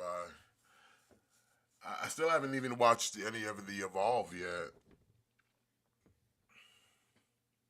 No. Which, like I said, I hear it's decent, but I'm just like, It's just I'll be worn out after a while with wrestling sometimes.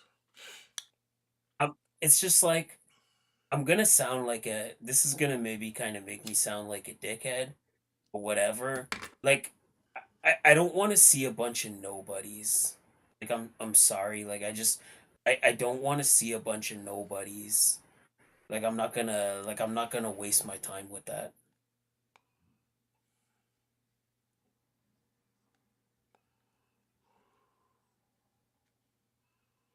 Like like I'm talking about the Legends Future Greats thing. Like these are all people that are just learning to be wrestlers, right?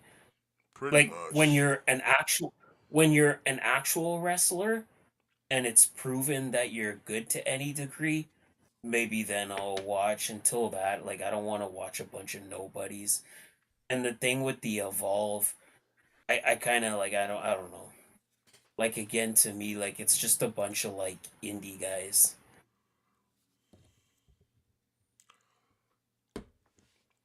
I don't mind seeing some of the indie guys coming in, and you know, it might be a future star there in the making. It might be someone No, worthy of endorsement. I don't I don't mind it, but it's just if I want to see indie guys, I'd rather just watch indie shows. Like I'm not interested in WWE featuring indie wrestlers. Like if I want to watch a bunch of guys on the indies, I'd rather just go and actually watch like like if I want to see Marcus Mathers, I'll just watch him on GCW because he's there all the time, you know?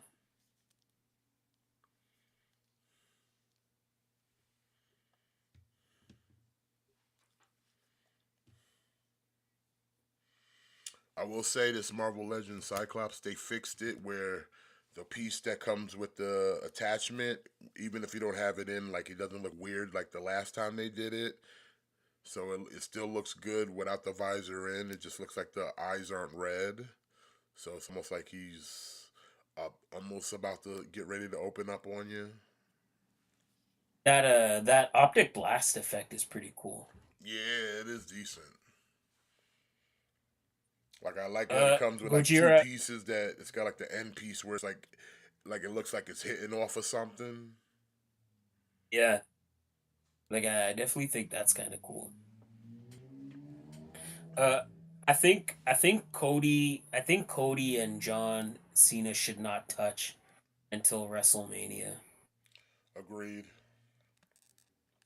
As far as Cena verbally winning against Cody, like that's hard for me to say. Like, what do you define as verbally winning? Like what's your definition of that? Oh, CM Punk coming out. Let's see what Punk. I like how Punk was talking this week on SmackDown about how Rollins and Roman can't beat him without each other's help.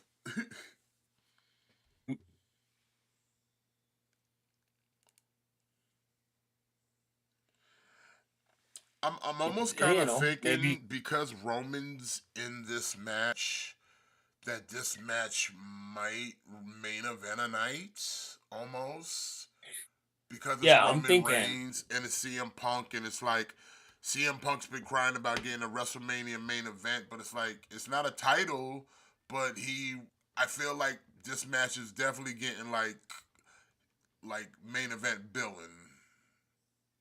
I think this is. I think this is gonna main event night one, and then Cody and Cena main events night two. I just don't see Jay Uso and Gunther main eventing WrestleMania. Right? I just don't see that being the last match. Like I feel like that's something that is gonna kick off WrestleMania. Like night one of WrestleMania will open with that match. Or like night two will open with that match. Yeah.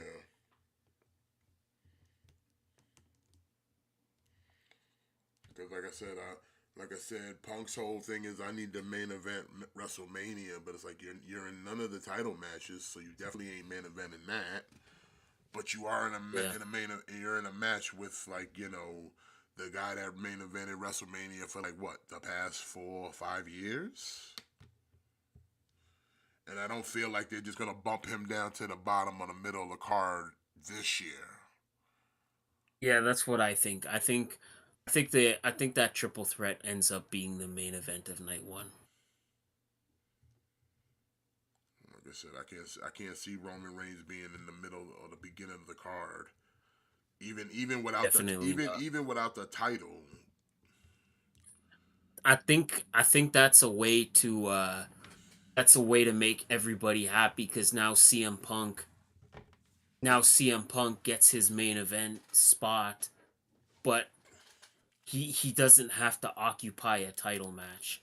So he doesn't have to occupy a title match, but then this way he still gets his main event spot.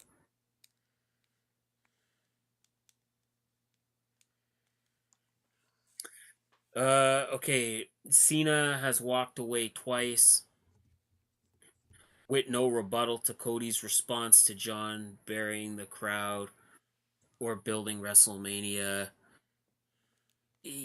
Yeah, I don't know. I don't know. It's hard for me to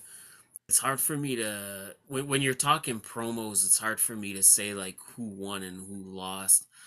I think Cena's just coming from a point where he doesn't really want to talk to Cody. Like he doesn't need to talk to Cody anymore. Like he's gonna let his actions speak for himself. And I think he's from coming from a standpoint where in his mind he knows he's gonna beat Cody. Like that's already a foregone conclusion.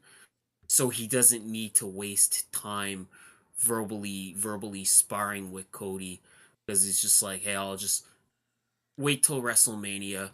I'll just let my actions speak for themselves. Uh, but as far as them physically touching, I don't want to see that. I don't want to see any physical contact between the two of them. Save it for WrestleMania so that when we get there, you're more excited for it.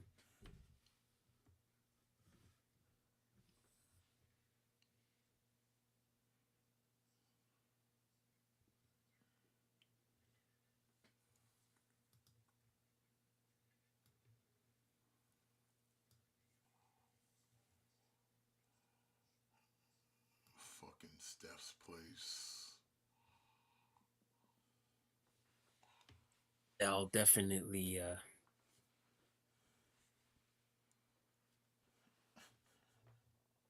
be sure to not watch that. Yeah, I'll be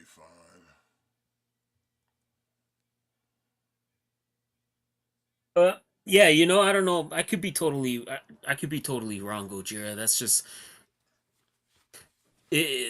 kind of my way. That's just kind of like me looking at the situation and thinking that I think it's just a thing where because if you listen to the way Cena talks, like I'm gonna win the title, I'm gonna take the title away. Like in his mind, he's already won that match. He's already won that match. He's already defeated Cody Rhodes. That's why like he doesn't need to talk to him. He doesn't need to mince words with him because in John Cena's mind, he's already beat Cody. It's just a formality at this point. Real quick, like I would kind of be remiss if we didn't talk about Homicide kind of retiring. Yeah. Definitely definitely gonna miss seeing Homicide. Yeah, man, one of the true OGs. Yeah. OG And like TNA, OG in the Indies, New York native, Brooklyn baby. mhm. And he was kind of like one of those guys where he was kind of like a nomad where like he'd pop up on GCW sometimes. Like he'd pop up in New Japan Strong. He'd show up in NWA. Like you'd see him in TNA every so often, or you'd see him in Ring of Honor sometimes. Like he was just kind of all I over the mean, place. it's pretty much a safe bet. Like after like ECW folded and like the Indies really kind of popped off with Ring of Honor and every Gorilla Pro and all them other promotions. Like yeah, he was in all them spots everywhere. Mm-hmm. Yep. Like there wasn't one indie promotion I don't think that dude's ever not fucked with. Absolutely. Like I know he did a lot of House of Glory, House of Hardcore, a lot of the promotions back in New York. He do a lot of them. Mm-hmm.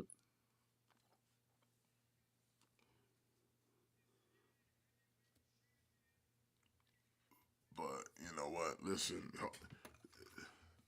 I think they already put him in the Indie Wrestling Hall of Fame. Yeah, they did.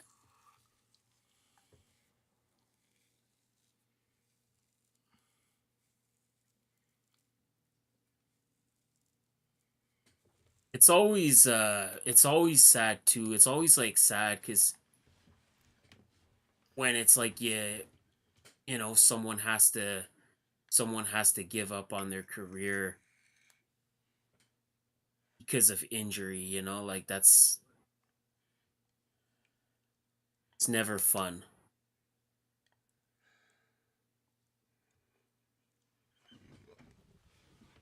Like it's not just a thing where you got Homicide just hey like what I'm kind of good. I'm just ready to hang up the boots. It's when you kind of see someone forced into retirement that always stings the most.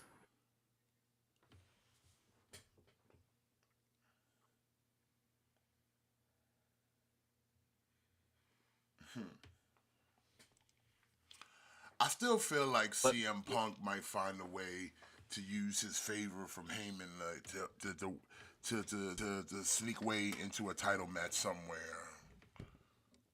I wouldn't be surprised. I wouldn't be surprised. Like, think of this concept right here. John Cena did this whole proclamation of I'm gonna win the title and I'm gonna take the title and I'm gonna leave with the title. And it's like, what if he does win, but instead of leaving with the title, he loses the title to CM Punk? Yeah, it's very possible. Because you gotta kind of have that in the back of your mind that we know that Heyman owes Punk some kind of favor. We don't necessarily know what it is, or we don't necessarily know the nature of it, but we know that there's a favor owed.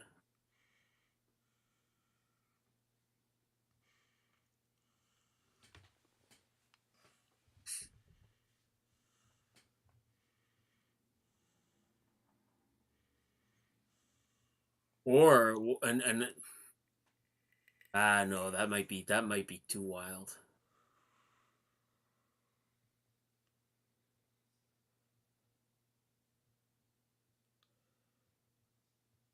Like, what if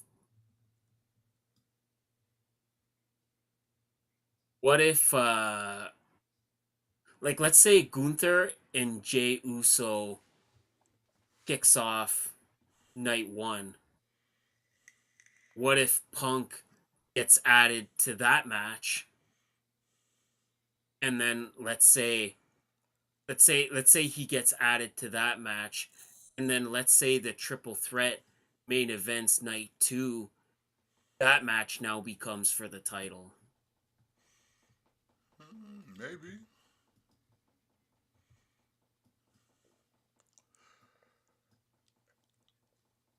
I don't know. It's interesting because there's different ways they could go with it. So it's just definitely Bro, kind of interesting. next week's Raw is 3 p.m. Because they're in London next week. Okay. Fuck these European times. 3 p.m. Like, seriously, what about cats who who are at work at 3 p.m.? Mm-hmm.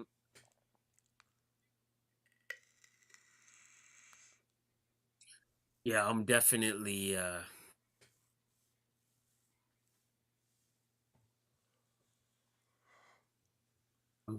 not watching Monday Night Raw at 3 in the afternoon. Nah, we'll probably end up doing Raw like this again. Yeah, pretty much. Holy fuck, how long is this fucking European tour, man? Feels like this has been going on forever.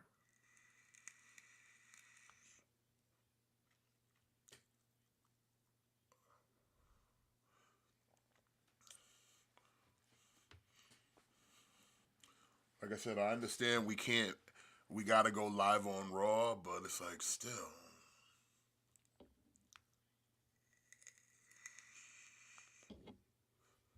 They're so lucky to have this Netflix deal. Yeah. So come on now. Io Sky versus Rhea Ripley for the title, and Bianca's the special guest referee next Monday. You're already telling me this match is gonna be kabuki. Yeah. And okay, like I mentioned this earlier, but tomorrow on NXT, Stephanie Valkyrie defending both her titles, defending the women's championship against Jada Parker, and the North American against former champion Fallon Henley, getting her rematch. Ojiro, what did you see? What did you see a spoiler for? Like, because now you said it. Now I kind of want to know.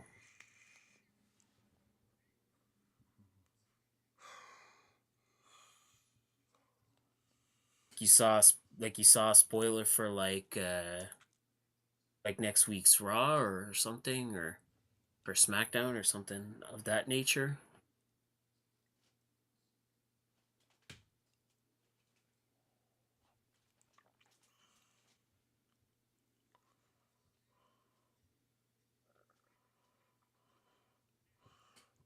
Penta Breaker for the title next. Skipped commercial for Saudi Arabia. Skip commercial for Hulk Hogan beer.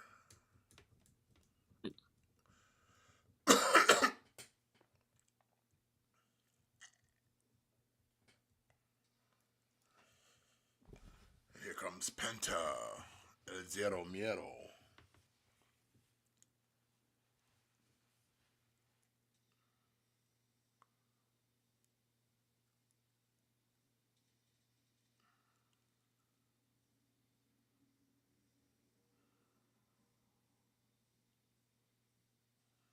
Oh, is it a spoiler? Is it a spoiler for The main event. the end of this intercon? Yeah, because I'm already.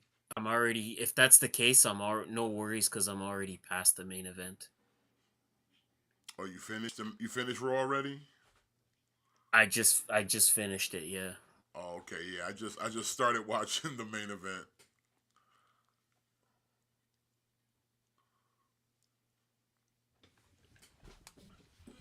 Were you over there just skipping half the match? Well, like I wouldn't say I'm skipping like a match, but yeah, like I'm kind of cutting through a lot of the fluff, like entrances. Yeah, same.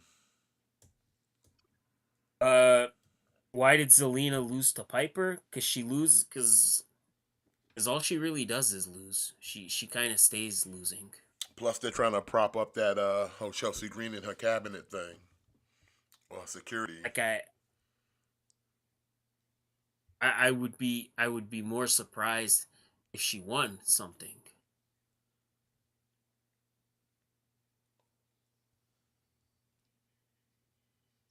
Yeah, I definitely need that Jaws, Gojira. You already know it. You already know I need that. I need that Jaws.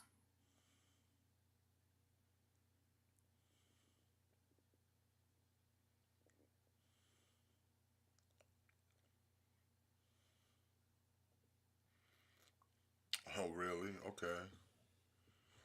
Plus, it's Selena Vega, Alex. Like, who she beating?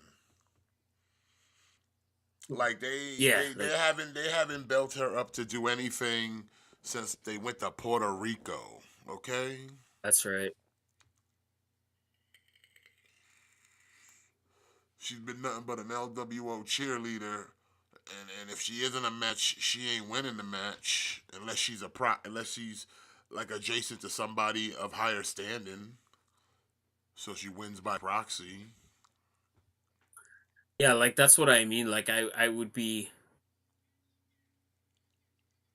I would be like far more surprised if like she won a match. Because as far as losing, that's pretty much all she does. Pretty much all she does. Yeah.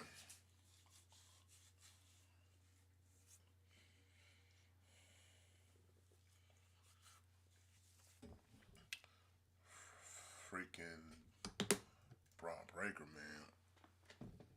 Dude's a monster.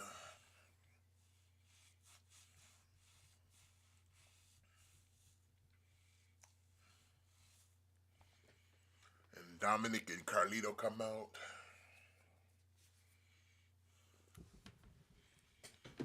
Which I still keep, like, how is Carlito sitting here being like a lapdog? You are a former US, former IC, former tag team champion. They really need to just split up the Judgment Day. Like they big time need to split up Judgment Day. Yeah, cause Like Carlito could be such a good hand in like the mid card like division, you know? Like they're he's not doing any justice piddling away with the Judgment Day. not at all.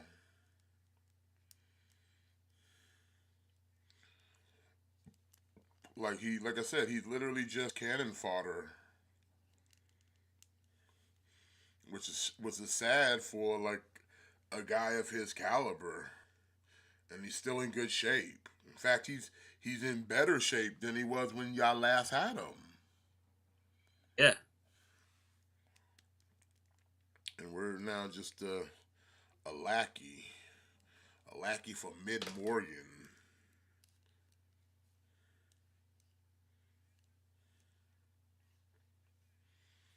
Uh Alex says hot take, I like the new NXT stable with Dion Lennox. I mean, If I'm being I honest, haven't seen much with them. I've watched NXT to see what they're doing, but like other than them just beating people up, it's like, okay, now I need you to like get in the ring. You gotta win titles. You gotta like really make an impact. Like I said, how many times have we seen factions or groups just beat up people behind the scenes and backstage and running matches, but then when they finally had time to like, oh, you're gonna actually wrestle, it all falls flat. I don't even know who Dion Lennox is. Dion Lennox was like one of the dudes they had earlier, a couple months earlier. He would do a lot of backstage segments. He was the nerdy dude with the glasses. Oh, okay. And he was in a lot of those segments for a while. And in a lot of those segments, he was kind of just being treated like a punk and shit and being pushed over. So now this is why we're doing this, because, you know, we tired of waiting for our opportunity. So we gonna take opportunities. Okay, so he's in the Retribution 2.0 faction. Uh-huh. Got you. He's the only one I know of. The other three men are probably just dudes that have been piddling in the PC and or been background window dressing and shit. Or cannon fodder for someone else to beat up, you know, those type of dudes. But like I said, Dion Yeah. Lennox is the only one I've seen. He's actually had matches on NXT before doing this.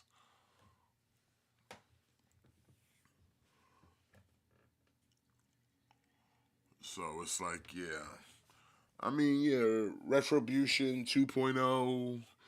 I mean, like I said, they all look like solid dudes, but like I said, I need to see what they're gonna do in the ring and then how they're presented in books.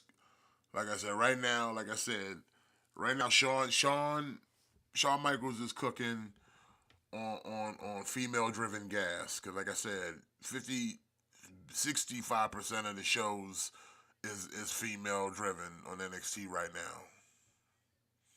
Yeah. Like the women get more Yeah, matches than the men under Shawn's administration out here. Yeah, NXT loves its women's. Yeah, we in the Hickabottom era, man. He a sexy boy, son. He want to cook. Mm-hmm. Which, I mean, to his credit, they got a stacked roster of women that, hey, why not? Why not? If your women are doing it better, and you got a roster like that where you can sit there and have a tag match of women, you're gonna get a triple threat with women, you get a singles with women or whatever, because you have the roster of women with talent. Then fucking why not? Yeah. Why not? Like, I don't know who complaining about it. I'm not. I get to see Jada Parker. I get to see Julia. I get to see Stephanie Valcour. I get to see Nikita Lyons. I get to see all of them. Kalani Jordan. Cora Jade. You know, Sol Ruka.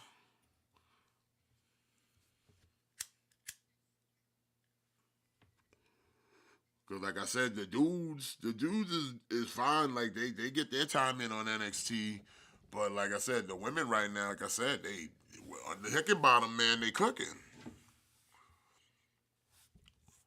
Some more than others, and then like I said, we still got that TNA partnership now.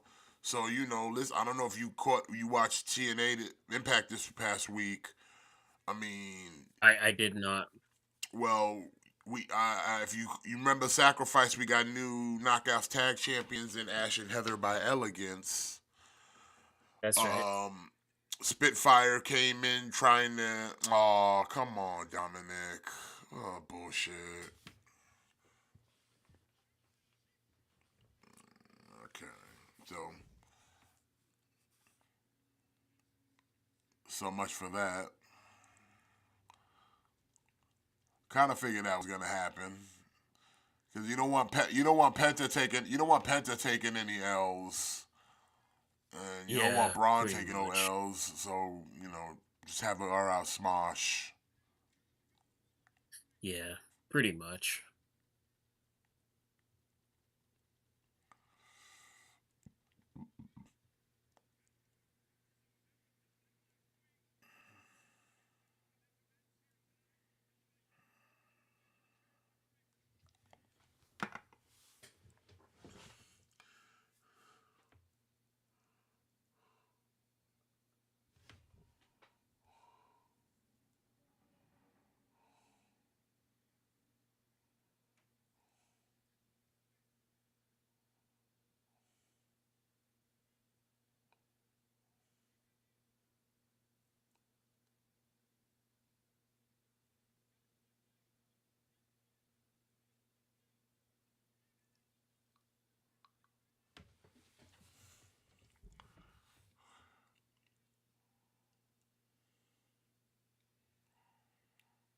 Missing with the Van Daminator.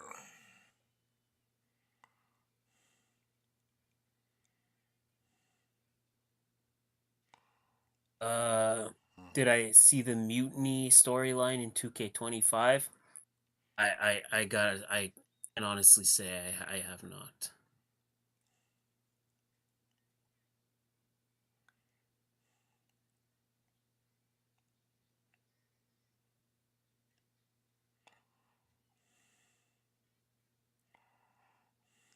I don't really get, man. They make Finn Balor seem like such a killer, but then don't put no titles on him that actually matter.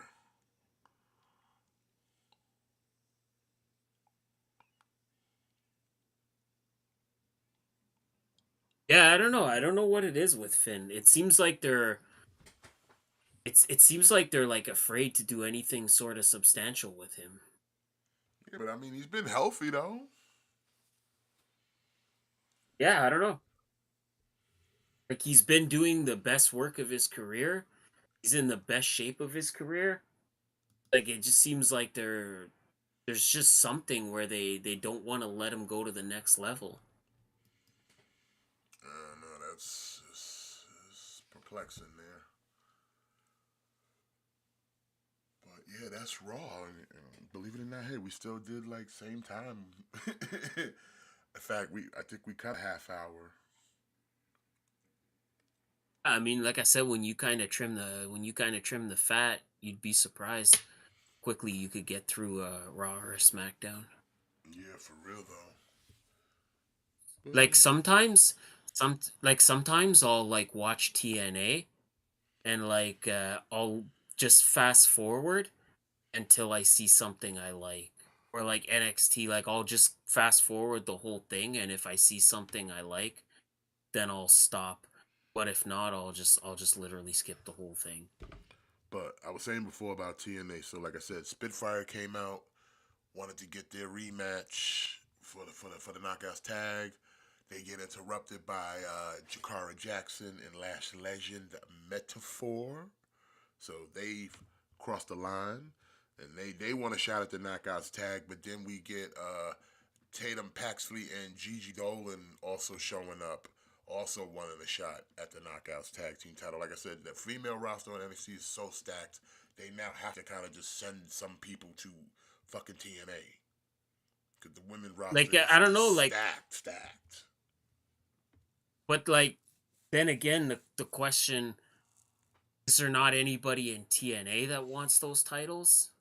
I mean, yeah, the team of Spitfire, but like I said, their women's roster over there is not as abundant. It's not as abundant. No. No, Because no, it's definitely they not. really don't have a Knockouts division. What other tag team do they have besides Spitfire and Ash and Heather by Elegance? Oh wait, yeah, none. Well, well, I'll see. Like, but that's my point. That's my point. Maybe they need to stop spending so much time worrying about NXT, and maybe they need to be like, hey, like we need to start bolstering our roster. Like, take a like NXT can take a step back because we need to start signing some people. Well, I We mean, need to start beefing up our roster. they can still do that while they work with NXT because, like I said, until then, you still got to get people in and then get them over. But until then, you still have nothing. Right now, you have nothing. So you're gonna have to take the metaphors and the Paxleys and the GGs. Because, like I said, if not, you're just gonna get a constant repeat of Spitfire versus Ash and Heather by Elegance. Yeah, like I said, that's why they need to kind of. That's why Like they no need to longer be the kind days of of. like Fire and Flavor and the Death Dolls and all that. Which, like I said, they had a decent Knockouts division, and the Knockouts tag was like kind of so. But that was because they had enough women that you could put a couple women together and make a tag team. Back in the day, at least. But like I said, their roster's not even that deep, even for just their singles division. Let Well, yeah, alone a Knockouts tag. And like I said, yeah, they do need to bring in more women. They do need to bring in some new talent. But like I said, yeah, unless they show up with 10 new women next week, like I said, until then they're gonna have to supplement with what NXT is giving them, because like I said, NXT has an overly stacked roster that they can afford to, like, hey, take a couple of these girls for a couple weeks because we've already got enough women pre-booked already to do shit for like the next X amount of days or months. So here, we got nothing for Jakara and Lash. Put them with your knockouts because we know your shit's lean. We got Gigi. Yeah, but that's We got Gigi and Tatum. They've been kind of just middling in the mid card of our shit. Nothing really big for them right now. Take them for a couple weeks and let them rock in your knockouts division. Give your champion somebody to compete against. But that's the problem. They're relying too much on one and not enough on the other. Like they're relying too much on the NXT partnership because that problem with that is if they don't start bringing in new people, I would agree with you. But like I said, right now it's all they have, so they have really no choice. Like I said, they can bring in new people. Yeah, you're right. Thing of bringing new people, getting them over, and then establishing them. So like I said, unless you bringing in somebody with a partial name, yeah, but like I said, as far as like female wrestlers are concerned, all the best are already taken. Even from other companies, like all the best names are pretty much taken right now. Even the most minor of names are already taken right now. If they're not in AEW, if they're not in AEW, they're in WWE. And if they're not in those two companies, then they already contracted with Stardom. And if they're not contracted with them, then they piddling in the NWA with Billy. But they're already taken. Exactly. Like that's the problem. Like they should have been doing this like months ago. Like that's always TNA's biggest problem is they don't sign anybody. They never Get your appreciate coming, man. They never get their contracts out. Like they need to be signing people. They need to be locking people down. Like because it's all fine and dandy. It's all fine and dandy to do all this shit with NXT right now. Like oh we're doing NXT every week. Like yeah, like let's have all the NXT people. Let's have 90% of NXT's roster on TNA every week. Like that's all fine and dandy, but the problem with that is what happens if that goes south and that partnership comes to an abrupt end, then you're fucked because all of your storylines right now are reliant on NXT people. And to me, I think that's a big problem. Like when your divisions are so pathetic that without another company you have no divisions, like that to me is where it's like, okay, now you have a problem. I mean, I would agree with you like on that. Like the NXT partnership is totally fine. It's totally fine for now. Like it's working now, but it's something where it's like I don't know, like like what happens if like that partnership goes south, and then what do you do because now you're fucked because so much of what you're doing is reliant on these other talents. Well, like I said, I would hope that like TNA is smart enough to know that like we still have to grow our own. Just because we're getting some loners, that doesn't mean we dismiss, our own, our nose to spite our face. You know what I mean?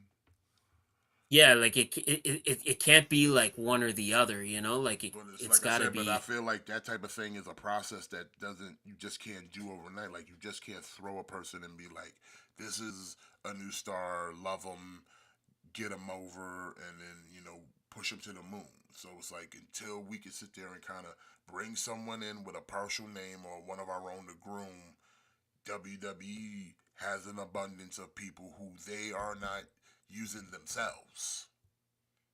So it gives them something to do.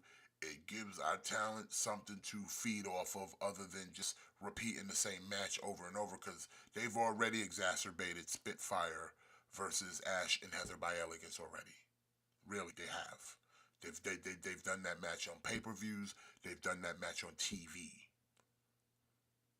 Like I said, so it's like now you're at a point where, how many more times can you do Spitfire versus Hash and Heather by Elegance before it's just like, who really fucking cares at that point? So yeah, throw in the Metaphor girls, throw in Gigi and Tatum. It's at least it's gonna mix it up a little bit for their product, so they don't so the audience there doesn't get stale of just seeing the same four women keep doing it for this Knockouts tag title. At least they're gonna now get a little bit of Yeah. variety for the time being. And like I said, however long that program lasts, if you got someone else that maybe it's now a good time to bring up these other girls that we got, or sign this girl that we got to say, or whomever. Because like I said, it's gonna take a process where they gotta get them in so they can have more women on their roster. For like shit, like I said, I'm fantasy booking. Like what's to say that certain women or certain wrestlers in general on WWE's rosters, like, okay, we really ain't got nothing for you, so we don't, you know what I'm saying, we don't want to keep you on. But TNA is willing to take you in. So like, Yeah, it's not like you losing a job, you just not working here right now. Cause we ain't got really much to do for you, and it's to have you sit around and do nothing and be kind of wasted is not good for us, not good for you. So you can now go over there where they need talent, and you'll have a chance to not only raise your profile, but and maybe in future days raise your price value. You know what I mean? Like Yeah, but like, you could go away as a Drew McIntyre, go somewhere else as a Drew Galloway, and then come back as a Drew McIntyre, but now with a higher price point than you were the first time you were here. But like I said again, yeah, you're right. But again, like, this is something TNA should have already been doing. Like they should have already been doing this a long time ago. You know what I mean? But Like a long time, but I'm saying, but you got to remember TNA for the past I would say almost decade has been under shitty management from so many different people, and just no one really knowing how to run that company. They were just lucky to keep that shit alive. Yeah, like that's definitely the one part of person it. that they did have that was like all on board 100% and really about it, they let him go. That is Scott D'Amore. But again, you know what? You brought up Scott D'Amore.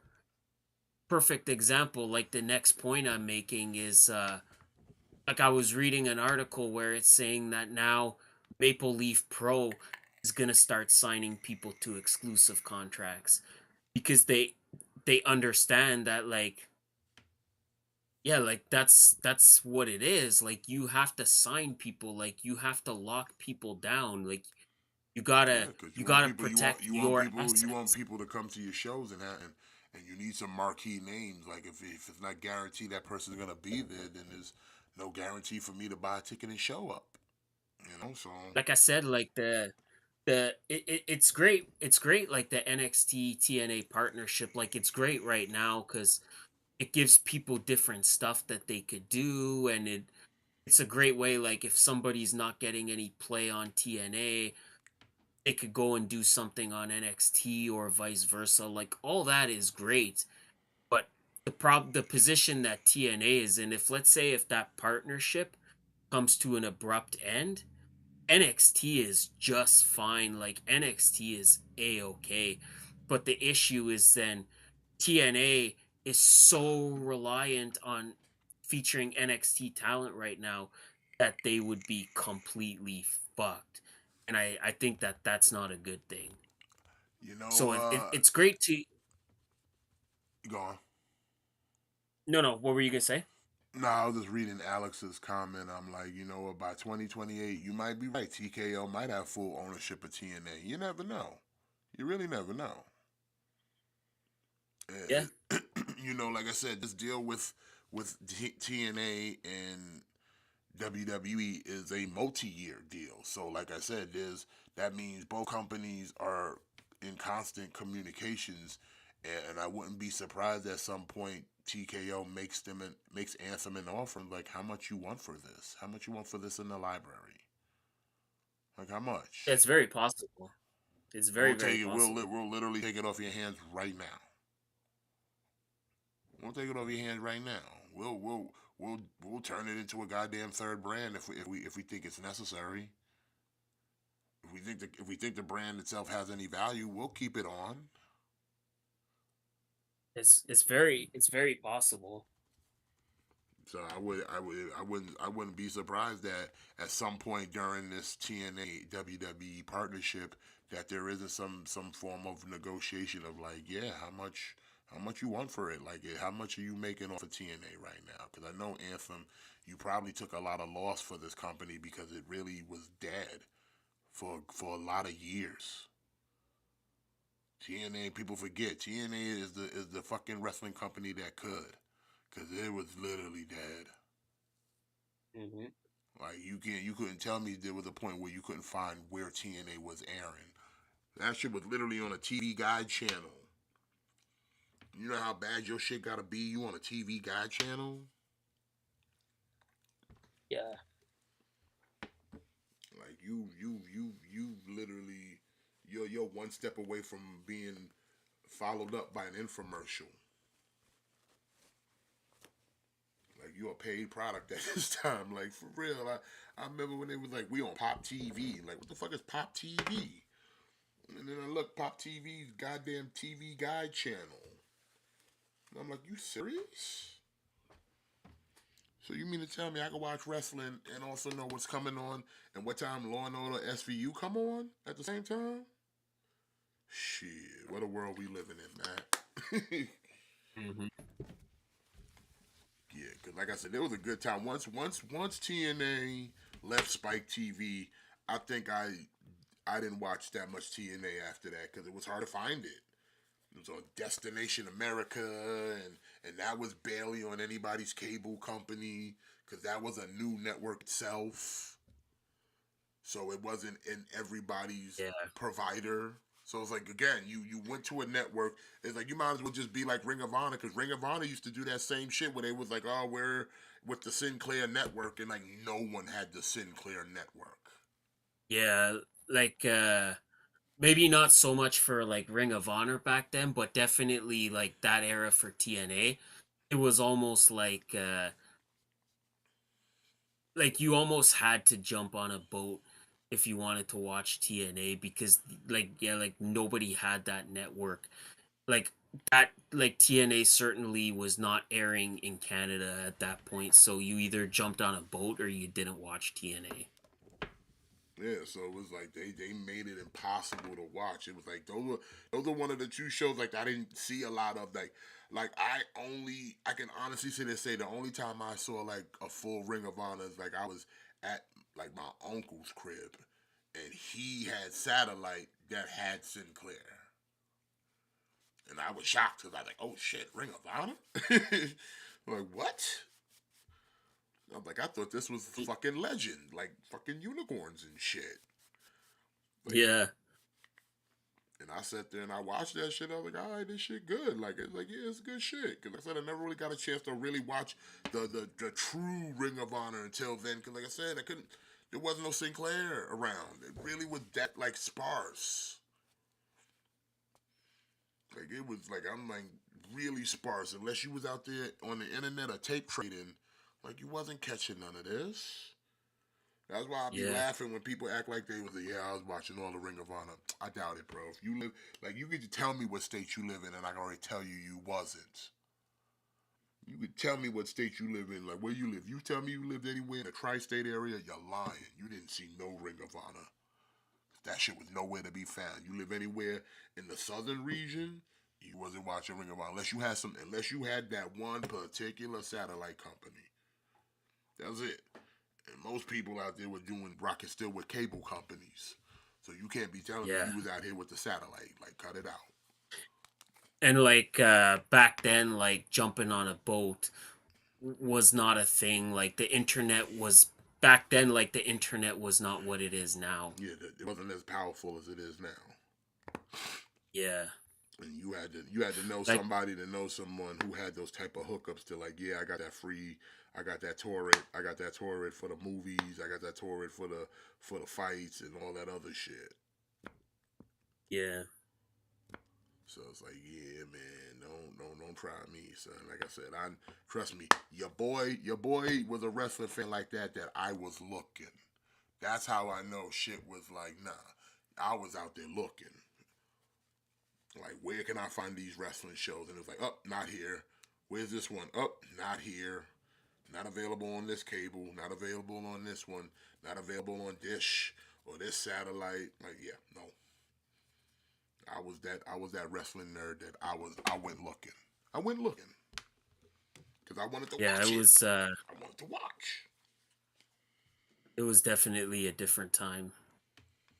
Like I said, ECW in itself was like an accident. Like that shit came on after MSG went off the air. Like the network itself, Madison Square Garden. If, like I said, I don't know how it is in Canada, but if you lived in New York City, MSG, Madison Square Garden, had its own cable channel where they would play all the events that go down in the garden. So all the Rangers, all the fucking, New York Knicks and shit like that. But like Okay, so like they just played whatever was going on, like yeah, if it so was if a there was a concert, like not even no, it was just all sporting events. Nothing like that. okay, So okay, it was literally sporting events. It was got you. like even there was a time where back in the day, MSG used to air WWE house shows on their network. So you could watch MSG and you would watch house shows they were doing shows in MSG. And there Oh, would be that's kind of interesting. there'd be commentary, there'd be Gorilla or fucking Lord Alfred doing commentary or somebody lower level because again it was just a house show. Like you wasn't getting like no Bobby Heenan and stuff like that. But it was just a house show, no frills, no backstage promos, none of that shit. It was literally a house show. Dudes come out, dudes have matches over, dudes go back, awkward crowd, nothing, and then the next match. Like it was literally house show. And they would play that shit on MSG. But like I said, they would also do anytime the Rangers had a game, home field had a game at the Garden, they would play it. Same thing for the Knicks. They'd also like air Yankee games, but the Yankees don't play in the Garden, but still New York team, New York theme. And then like every Saturday night at 1 a.m., MSG would go off the air. And at 1 a.m., ECW came on. And ECW came on for an hour.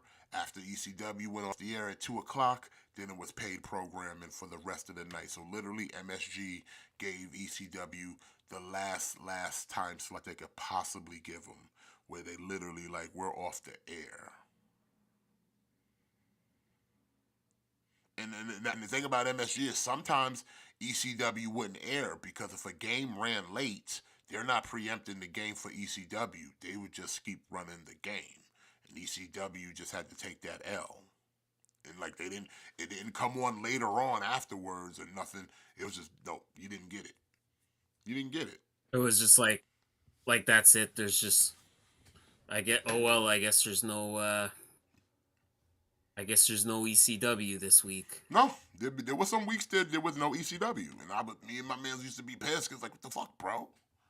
Like, no fucking ECW because the fucking Rangers are still playing, or no ECW because some fucking baseball game is running late, or a fucking hockey game is running overtime. Just nonsense. Because like I said, once it got to that like 1 o'clock mark, that's it. The network is over, and they're not running anything else other than the sports. And once the sports ended, the network ended. Till your ass came back in the morning. Like I said, it was a time TV had dignity. It knew to cut itself off.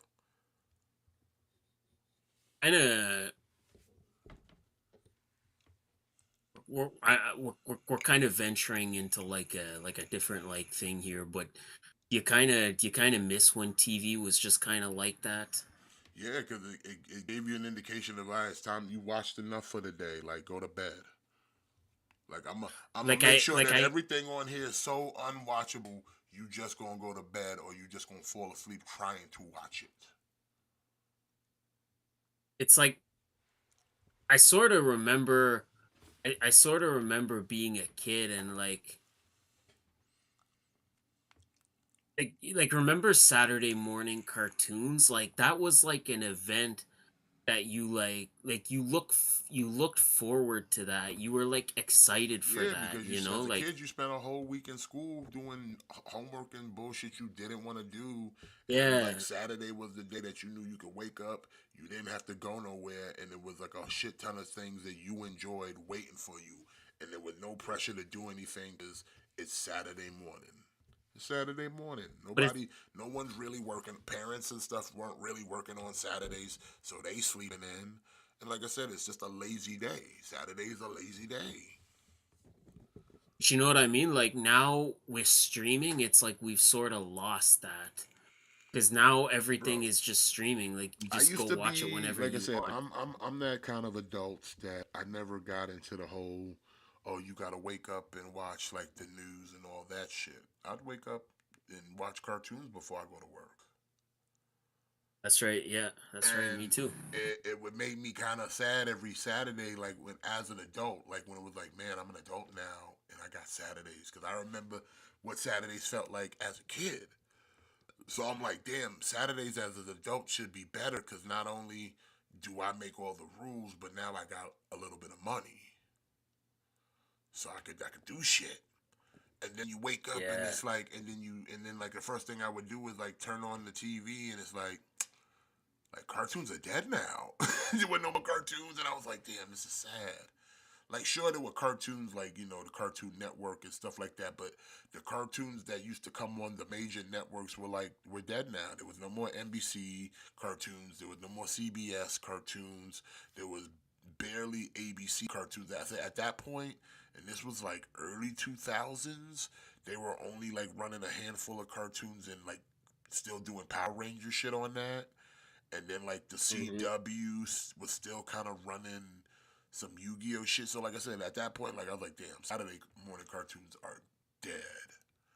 And I was like, that's fucking sad, bro. I was like, damn, man, the kids of today are don't really gonna really.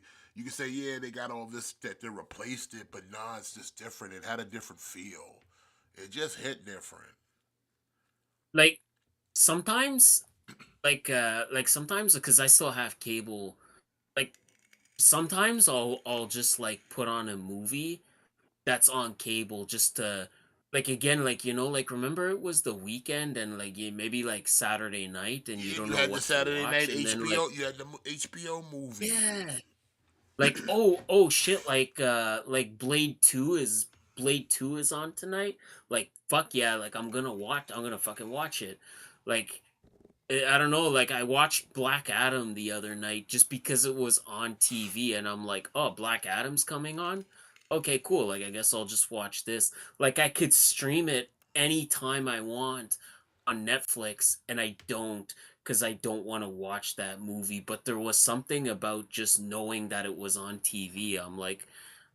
Well, because again, hey, you know what? Fuck it. we didn't have the privilege of like the streaming. And remember, a lot of things like like I said, a lot of people take for granted. Like I said, when I and I'm dating myself because I'm an old head. When a movie came out in the theater, you didn't see that movie again for damn near 2 years. There wasn't no Yeah. such thing as movie come out and 3 months later that shit's on fucking VHS. No, like it took a whole literal calendar year and a half before you even saw that shit on VHS, and probably be a whole nother year before you saw that shit on like HBO. Let alone television once they got syndication rights to it. But it wasn't no That's right. like that's why everything was like that's why when you especially y'all look back at how things were, it's like yeah, because there was no replay on a lot of shit. You literally had to be there. That's why you look at all the TV shows we had back in the days and they be like, oh, this show had these high ratings. Yeah, because people knew that there was no such thing as like I could go back and watch it. It's like, no, if you didn't see it, you're gonna miss it until they decide to give you a replay. Or you better hope your man's recorded that bitch or something. But if you missed it, you missed it. That was it. It was done. You couldn't go back to YouTube and watch it.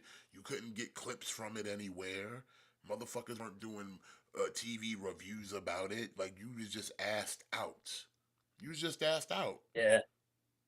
There was no, I'll wait for the first season DVD series to come out on tape and shit. No, there was none of that. You was just show done, asked out. Show done, asked out. As soon as it's over, it's over. You missed it. Oh, I'll watch it tomorrow. There's no tomorrow. That shit comes on once a week. And the only time you're gonna see it again is when the season is over and they show reruns if they don't replace the show with a mid-season show until it comes back in the fall. So again, if you missed it, you was asked out. You was asked out. That's how it was with wrestling back in the day. Like I remember when I first got a cable box that had a DVR, that shit was a godsend because I was recording everything. Everything. It was a goddamn godsend when DVR came about. It's kind of like the Saturday morning cartoons where it was like, if there was one week where you couldn't watch cartoons, you were like totally fucked for next week, because then next weekend when you go back and watch the cartoons, like, you have no idea what the fuck's going on because you missed an episode. You have to just try your best to to just catch up on what's going on, or you have to hope that they replay it during the week or something. But that's like, the thing. other than that, like, if it was only, but like I said, in the 80s, there wasn't options to get replays until the season ran its course. That's how it worked back in the days. Is the season starts in the fall. They're gonna run a certain amount of episodes. They'll take a break during like holiday times, and then they'll run some replays. So that means whatever you missed, like that first half of the season, that's your catch up. You would have to watch it during the holiday times because, okay, that's when they show the replays of shit you might have missed. And then once the season goes back into full swings, it's once again all new episodes. And if you miss it, you asked out. And then when the season ended, by the summertime, it's like, okay, some shows will either rerun the whole season so you get to go back, or that show goes away and another show takes its place for the summer until the fall comes back and then it returns. So again, you miss out. There wasn't no second chance unless that show decides to give you replays. And the only time you got the replays was during holidays, certain holidays where you would get like maybe 2 to 3 weeks worth of replays. Cause again, it's the holidays. So Christmas, Thanksgiving, shit like that. And then certain occasions like election day, stuff like that, where things would get preemptive and all that. Not preemptive, but shit like that. But yeah, back in the 80s, in the 90s, it's like you missed it, you were just shit out of luck. That's why I like when the craze of all these box sets of old TV shows started to pop up. They did big business because people want to go back to shit they knew they saw but could never see it again. Yeah. You could never see it again. A lot of the shows of my generation, you couldn't see them again back then. It ain't like it is now where you could jump on a boat or you could go onto YouTube. You were literally asked out. That's why I say like the toy shit is so popping the way it is, because we lived on so much nostalgia that when it was gone, it was gone. There was no going back and like, hey, reminiscing. It was just gone. There wasn't nothing you can go to research it. Like I said, when Transformers ended, I couldn't go back and watch old Transformers. It was gone. G.I. Joe was over. It was over. It was gone. There wasn't no site. There weren't, like I said, there weren't box sets. There wasn't none of that. When the Turtles ended, it was gone. When all my shows as a kid ended, it was gone. So now that it comes back in a way that I can appreciate it, and like I said, I've got all the box sets of the Transformers. I've got all the box sets of the Ninja Turtle series. Because like I said, I remember watching them, but it's been so long because they were gone. I don't remember a lot of them. It's mostly memory. That's why, like, I went back and watched Transformers, the original, and I'm like, yeah, some of these episodes is kind of, they kind of lame now, but time is past. But it's like, yeah, I still remember these episodes, but like I said, it was a long time that shit was gone. Like, just like I was saying with the Cold Slither, that shit sat in my head for decades. But I couldn't remember where I got it from until I saw a fucking G.I. Joe thing, and then it popped right, everything came back to me. Like, yeah, that's from the G.I. Joe shit, because it was so gone in my life for so long. But it was in my head. It was in there. But it was gone, because I could never find it to look it up again. There was never replays of it, and shit just didn't thrown out there. Like I said, and not until I got to this point in our lives, if we got the internet, and we could do that type of shit, that, like, yeah, came back. And now I've willed Cold Slither into existence in a figure set, so you're welcome. I did it for Gargoyles, did it for Cold Slither. Let's go. It's like simpler times, simpler times. Yeah, it was simpler times, and it's like you just had to appreciate the shit you watched, and you had to catch it when you did, because that's just the way it was. Like you if you didn't miss it, it was gone. Like I said, there was no real going back to it. Like, there's a lot of shows out there that I remember, but I couldn't sit there and tell you I watched them, because there was a lot of shows I didn't watch, because you had to make time for one of these shows. Some shows had to literally fall by the wayside, because you had to make a pick, had to make a choice.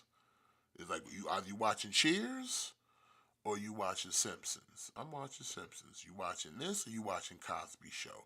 You watching this, you watching Martin. You watching this, you watching Living Color. You watching this or you watching Alf. You know what I'm saying? But some shows you just gonna miss. You watching this, you watching Family Matters or Full House or Boy Meets World. Well, think about it. Never mind. Boy Meets World was Friday night lineup. Everybody knows what you was doing on Friday night, so that's dumb. I'm sorry. We all know what he was on a Friday night. TGIF, nigga. TGIF. You wasn't watching other networks on Friday. You was watching TGIF. Keep it real. That's right. Unless you was an old head, then your ass was maybe watching CBS and like Touched by an Angel and shit. But that ass was watching TGIF on Friday. You was watching Boy Meets World. You was watching Family Matters. You was watching Full House. You was watching Perfect Strangers. You was watching Sabrina the Teenage Witch. Alright? You was watching that. And Home Improvement and everything else in between. Yeah. But yeah, once again, I'm old. So there you go. Well, I'm old too, so. Yeah. Like I'm gonna sound like a really old man, but it's like it's true. Like they said it when I was a kid, and I didn't believe it. But as an adult, I see it. But yeah, like kids today really don't understand how easy they have it. Mm-hmm. Like even like wrestling, like it wasn't like, oh, I'm gonna watch Raw live and then I'm gonna PVR Nitro and watch it later. Like again, like you weren't doing that. You were basically flicking back and forth. Like you were basically flicking back and forth and hoping you didn't miss something. I would say out of all the Monday Night Raws that have been on the air in my 45 years of living, I would say I've missed, if I was being fair, maybe 50 out of over 1,000 plus episodes of Raw. Like, 'cause that's how dedicated I was. Like, I would stop everything to find a TV to go watch Raw. Yeah. So, and like I said, it had to been extreme situations that I was nowhere near a TV or had no cable. Yeah, like sometimes it just couldn't be helped, Yeah. But like either way, even if I missed it, I'd find a way to catch it on a replay at least. But it was like, bro, like I said, I've watched more Raws than I've missed. Sure, what can I say and tell you I remember everyone? No, because I've watched a lot of goddamn wrestling. A lot of it. So it just, in my mind, it all just bleeds together, from Glow to NWA, AWA, UWF, and so on. Cause like I said, cable. Once I got cable, and I saw there was more wrestling than WWF, that shit fucked me up. Fucked me up. And then I saw that other niggas had better looking shiny belts besides the Winged Eagle. I was like, oh man, that shit fucked me up. Yeah. So Like I think every wrestling fan kind of went through that at one point in their life where you kind of realize that, oh shit, there's more than just WWE. Like, you know, like everybody had that awakening where you just thought wrestling was WWE. Like you didn't know, you didn't you know know, any like better. you didn't know anything else. Cause like NFL is just football, right? Like, and then you got like college football, but then you don't have like 15 different NFL promotions, you know, or you don't have like 15 different football leagues. No, you just have the one league with every state having their own represented team. So it's like, you know, you kind of just thought the WWF was the same thing, that WWF is wrestling, and then you kind of learn there's Well, other see, stuff that's out because there. that's the brilliance of Vince. Because again, Vince Mhm. always never acknowledged other wrestling companies. There was no such Yep. thing. So if you were just watching WWE, you had no knowledge of these people. Like, bro, it wasn't until I saw NWA that I realized that Harley Race was more than just this king gimmick that WWE sold me. Yeah. Cause I wasn't around to see any of Harley Race's shit in the NWA. All I know him from was he was the King Harley Race. But it wasn't until like I got cable and they was doing like classic NWA stuff, and it's like, oh shit, that's Harley Race, and that's Dusty Rhodes, and he's not in polka dots and shit, and he's a world champion, and here's Ricky Steamboat as a champion, and all these other characters that WWE made me think they were nobodies. Yeah. Other than Hulk Hogan. Like WWE just gave them like watered down gimmicks, like Yeah, like all of and a sudden, when all you're of a like when sudden, you're a 5-year-old kid and you don't know what these dudes did before they got here, and Vince is presenting them as TL Hopper's a fucking plumber, but it's like that's Dirty White Boy. You know what I'm saying? And it's like you doing all this shit to them, and it's like, but when I seen them in other territories, they seem to have better gimmicks and seem to have better opportunity than they came here, and they just got like fed to Hogan. Mhm. So it was Like just look crazy. at It was just crazy to me.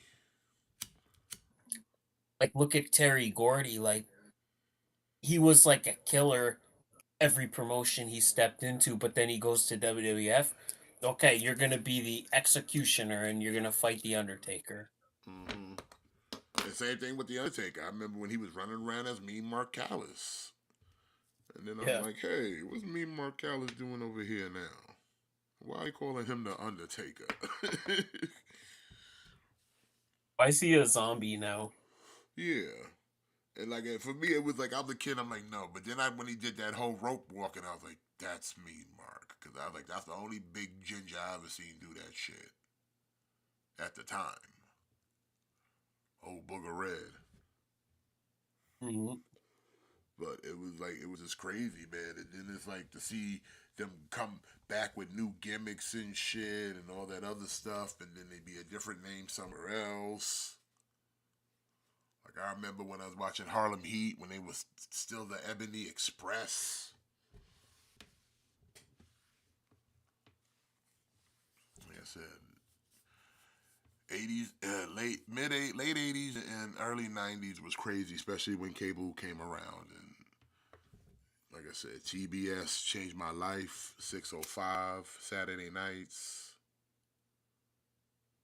the Superstation. Like I said, that's why I got put on to my man, Beautiful Bobby, and Sweet Stan, the Midnight Express. got introduced to Jim Cornette.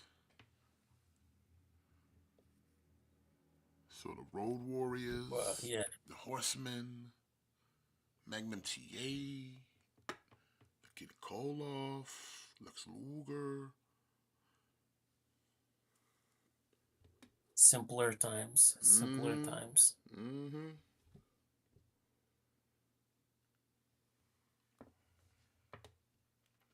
Tony Schiavone was looking like a stud with the mustache. Now he just looked like a creeper with one. Tell me I'm lying. You're not? 80s Tony Schiavone with the stash was looking like a stud. Like a little stud. Now, he, like I said, he looked like somebody. He looked like suspect number one.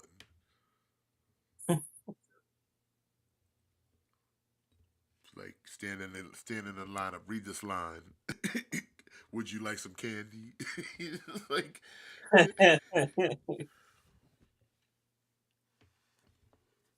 for real though. Yeah, you had good commentators like Gordon Soley, JR before Vic McMahon gave him all that Bell palsy and strokes. He was healthy in WCW under the administration of Watts, although he was a Watts boy. So, but anyway. You know, Vince McMahon, he did make that skit about JR having his colon removed. Yeah, like he did make that skit, so. Yeah, that was a thing. It definitely was a thing. But I think we've rambled on enough talking about how old we are about wrestling. Yeah, it's like the whole audience tapped out like 25 minutes ago. But you know what? That's okay. It's all right. It's okay. It was fun. If they come back in the later, they'll have a story to listen to of old men talking about wrestling. That's right. But yeah, we'll wrap it up here. Definitely want to appreciate y'all showing up. Definitely smash the like, subscribe if you aren't already, and ring the bell so you stay notified. We'll be back here next week. Like I said, we're still on that road to WrestleMania. Raw's early, so yeah, like I said, we'll probably do same like here because I'm not watching at 3 in the afternoon, so I'll forget. Nope. Trust me, I'll forget. I think even if I wanted to, I don't think I could. Yeah, because you probably got shit to do in the middle of the goddamn day. Yeah, too much going on. Too much going on at my house. But we'll be back later that evening to talk about it and talk about anything else going on in wrestling. Anything to add before we close out here? Birds aren't real? They're definitely not real, so get that shit out your head. Alright, y'all have a great night. We'll see you next week. And remember to always kick out. Thick Boys out.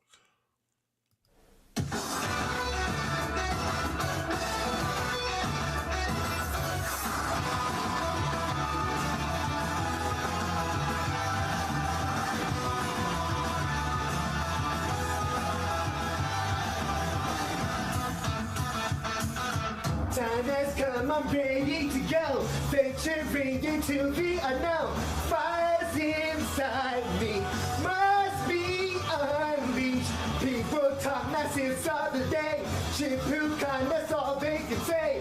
I can't get no satisfaction. Woo-hoo, challenge may have come. Woo-hoo, fighting just begun, but there's no stopping. People spreading out my wings. Let's fly high. Woo-hoo, concentrate my power. Woo-hoo, and the final hour, in the end, I'm gonna win. I hope you die. Don't you know I'm unstoppable? Don't even try, cause you will fall. I got a strength deep in my soul that gives me courage and control. I'll go beyond the limit break. The universe is mine to take. I have no fear. I think it's clear. Let's keep you high. All this Dragon Ball Super. We got the skill to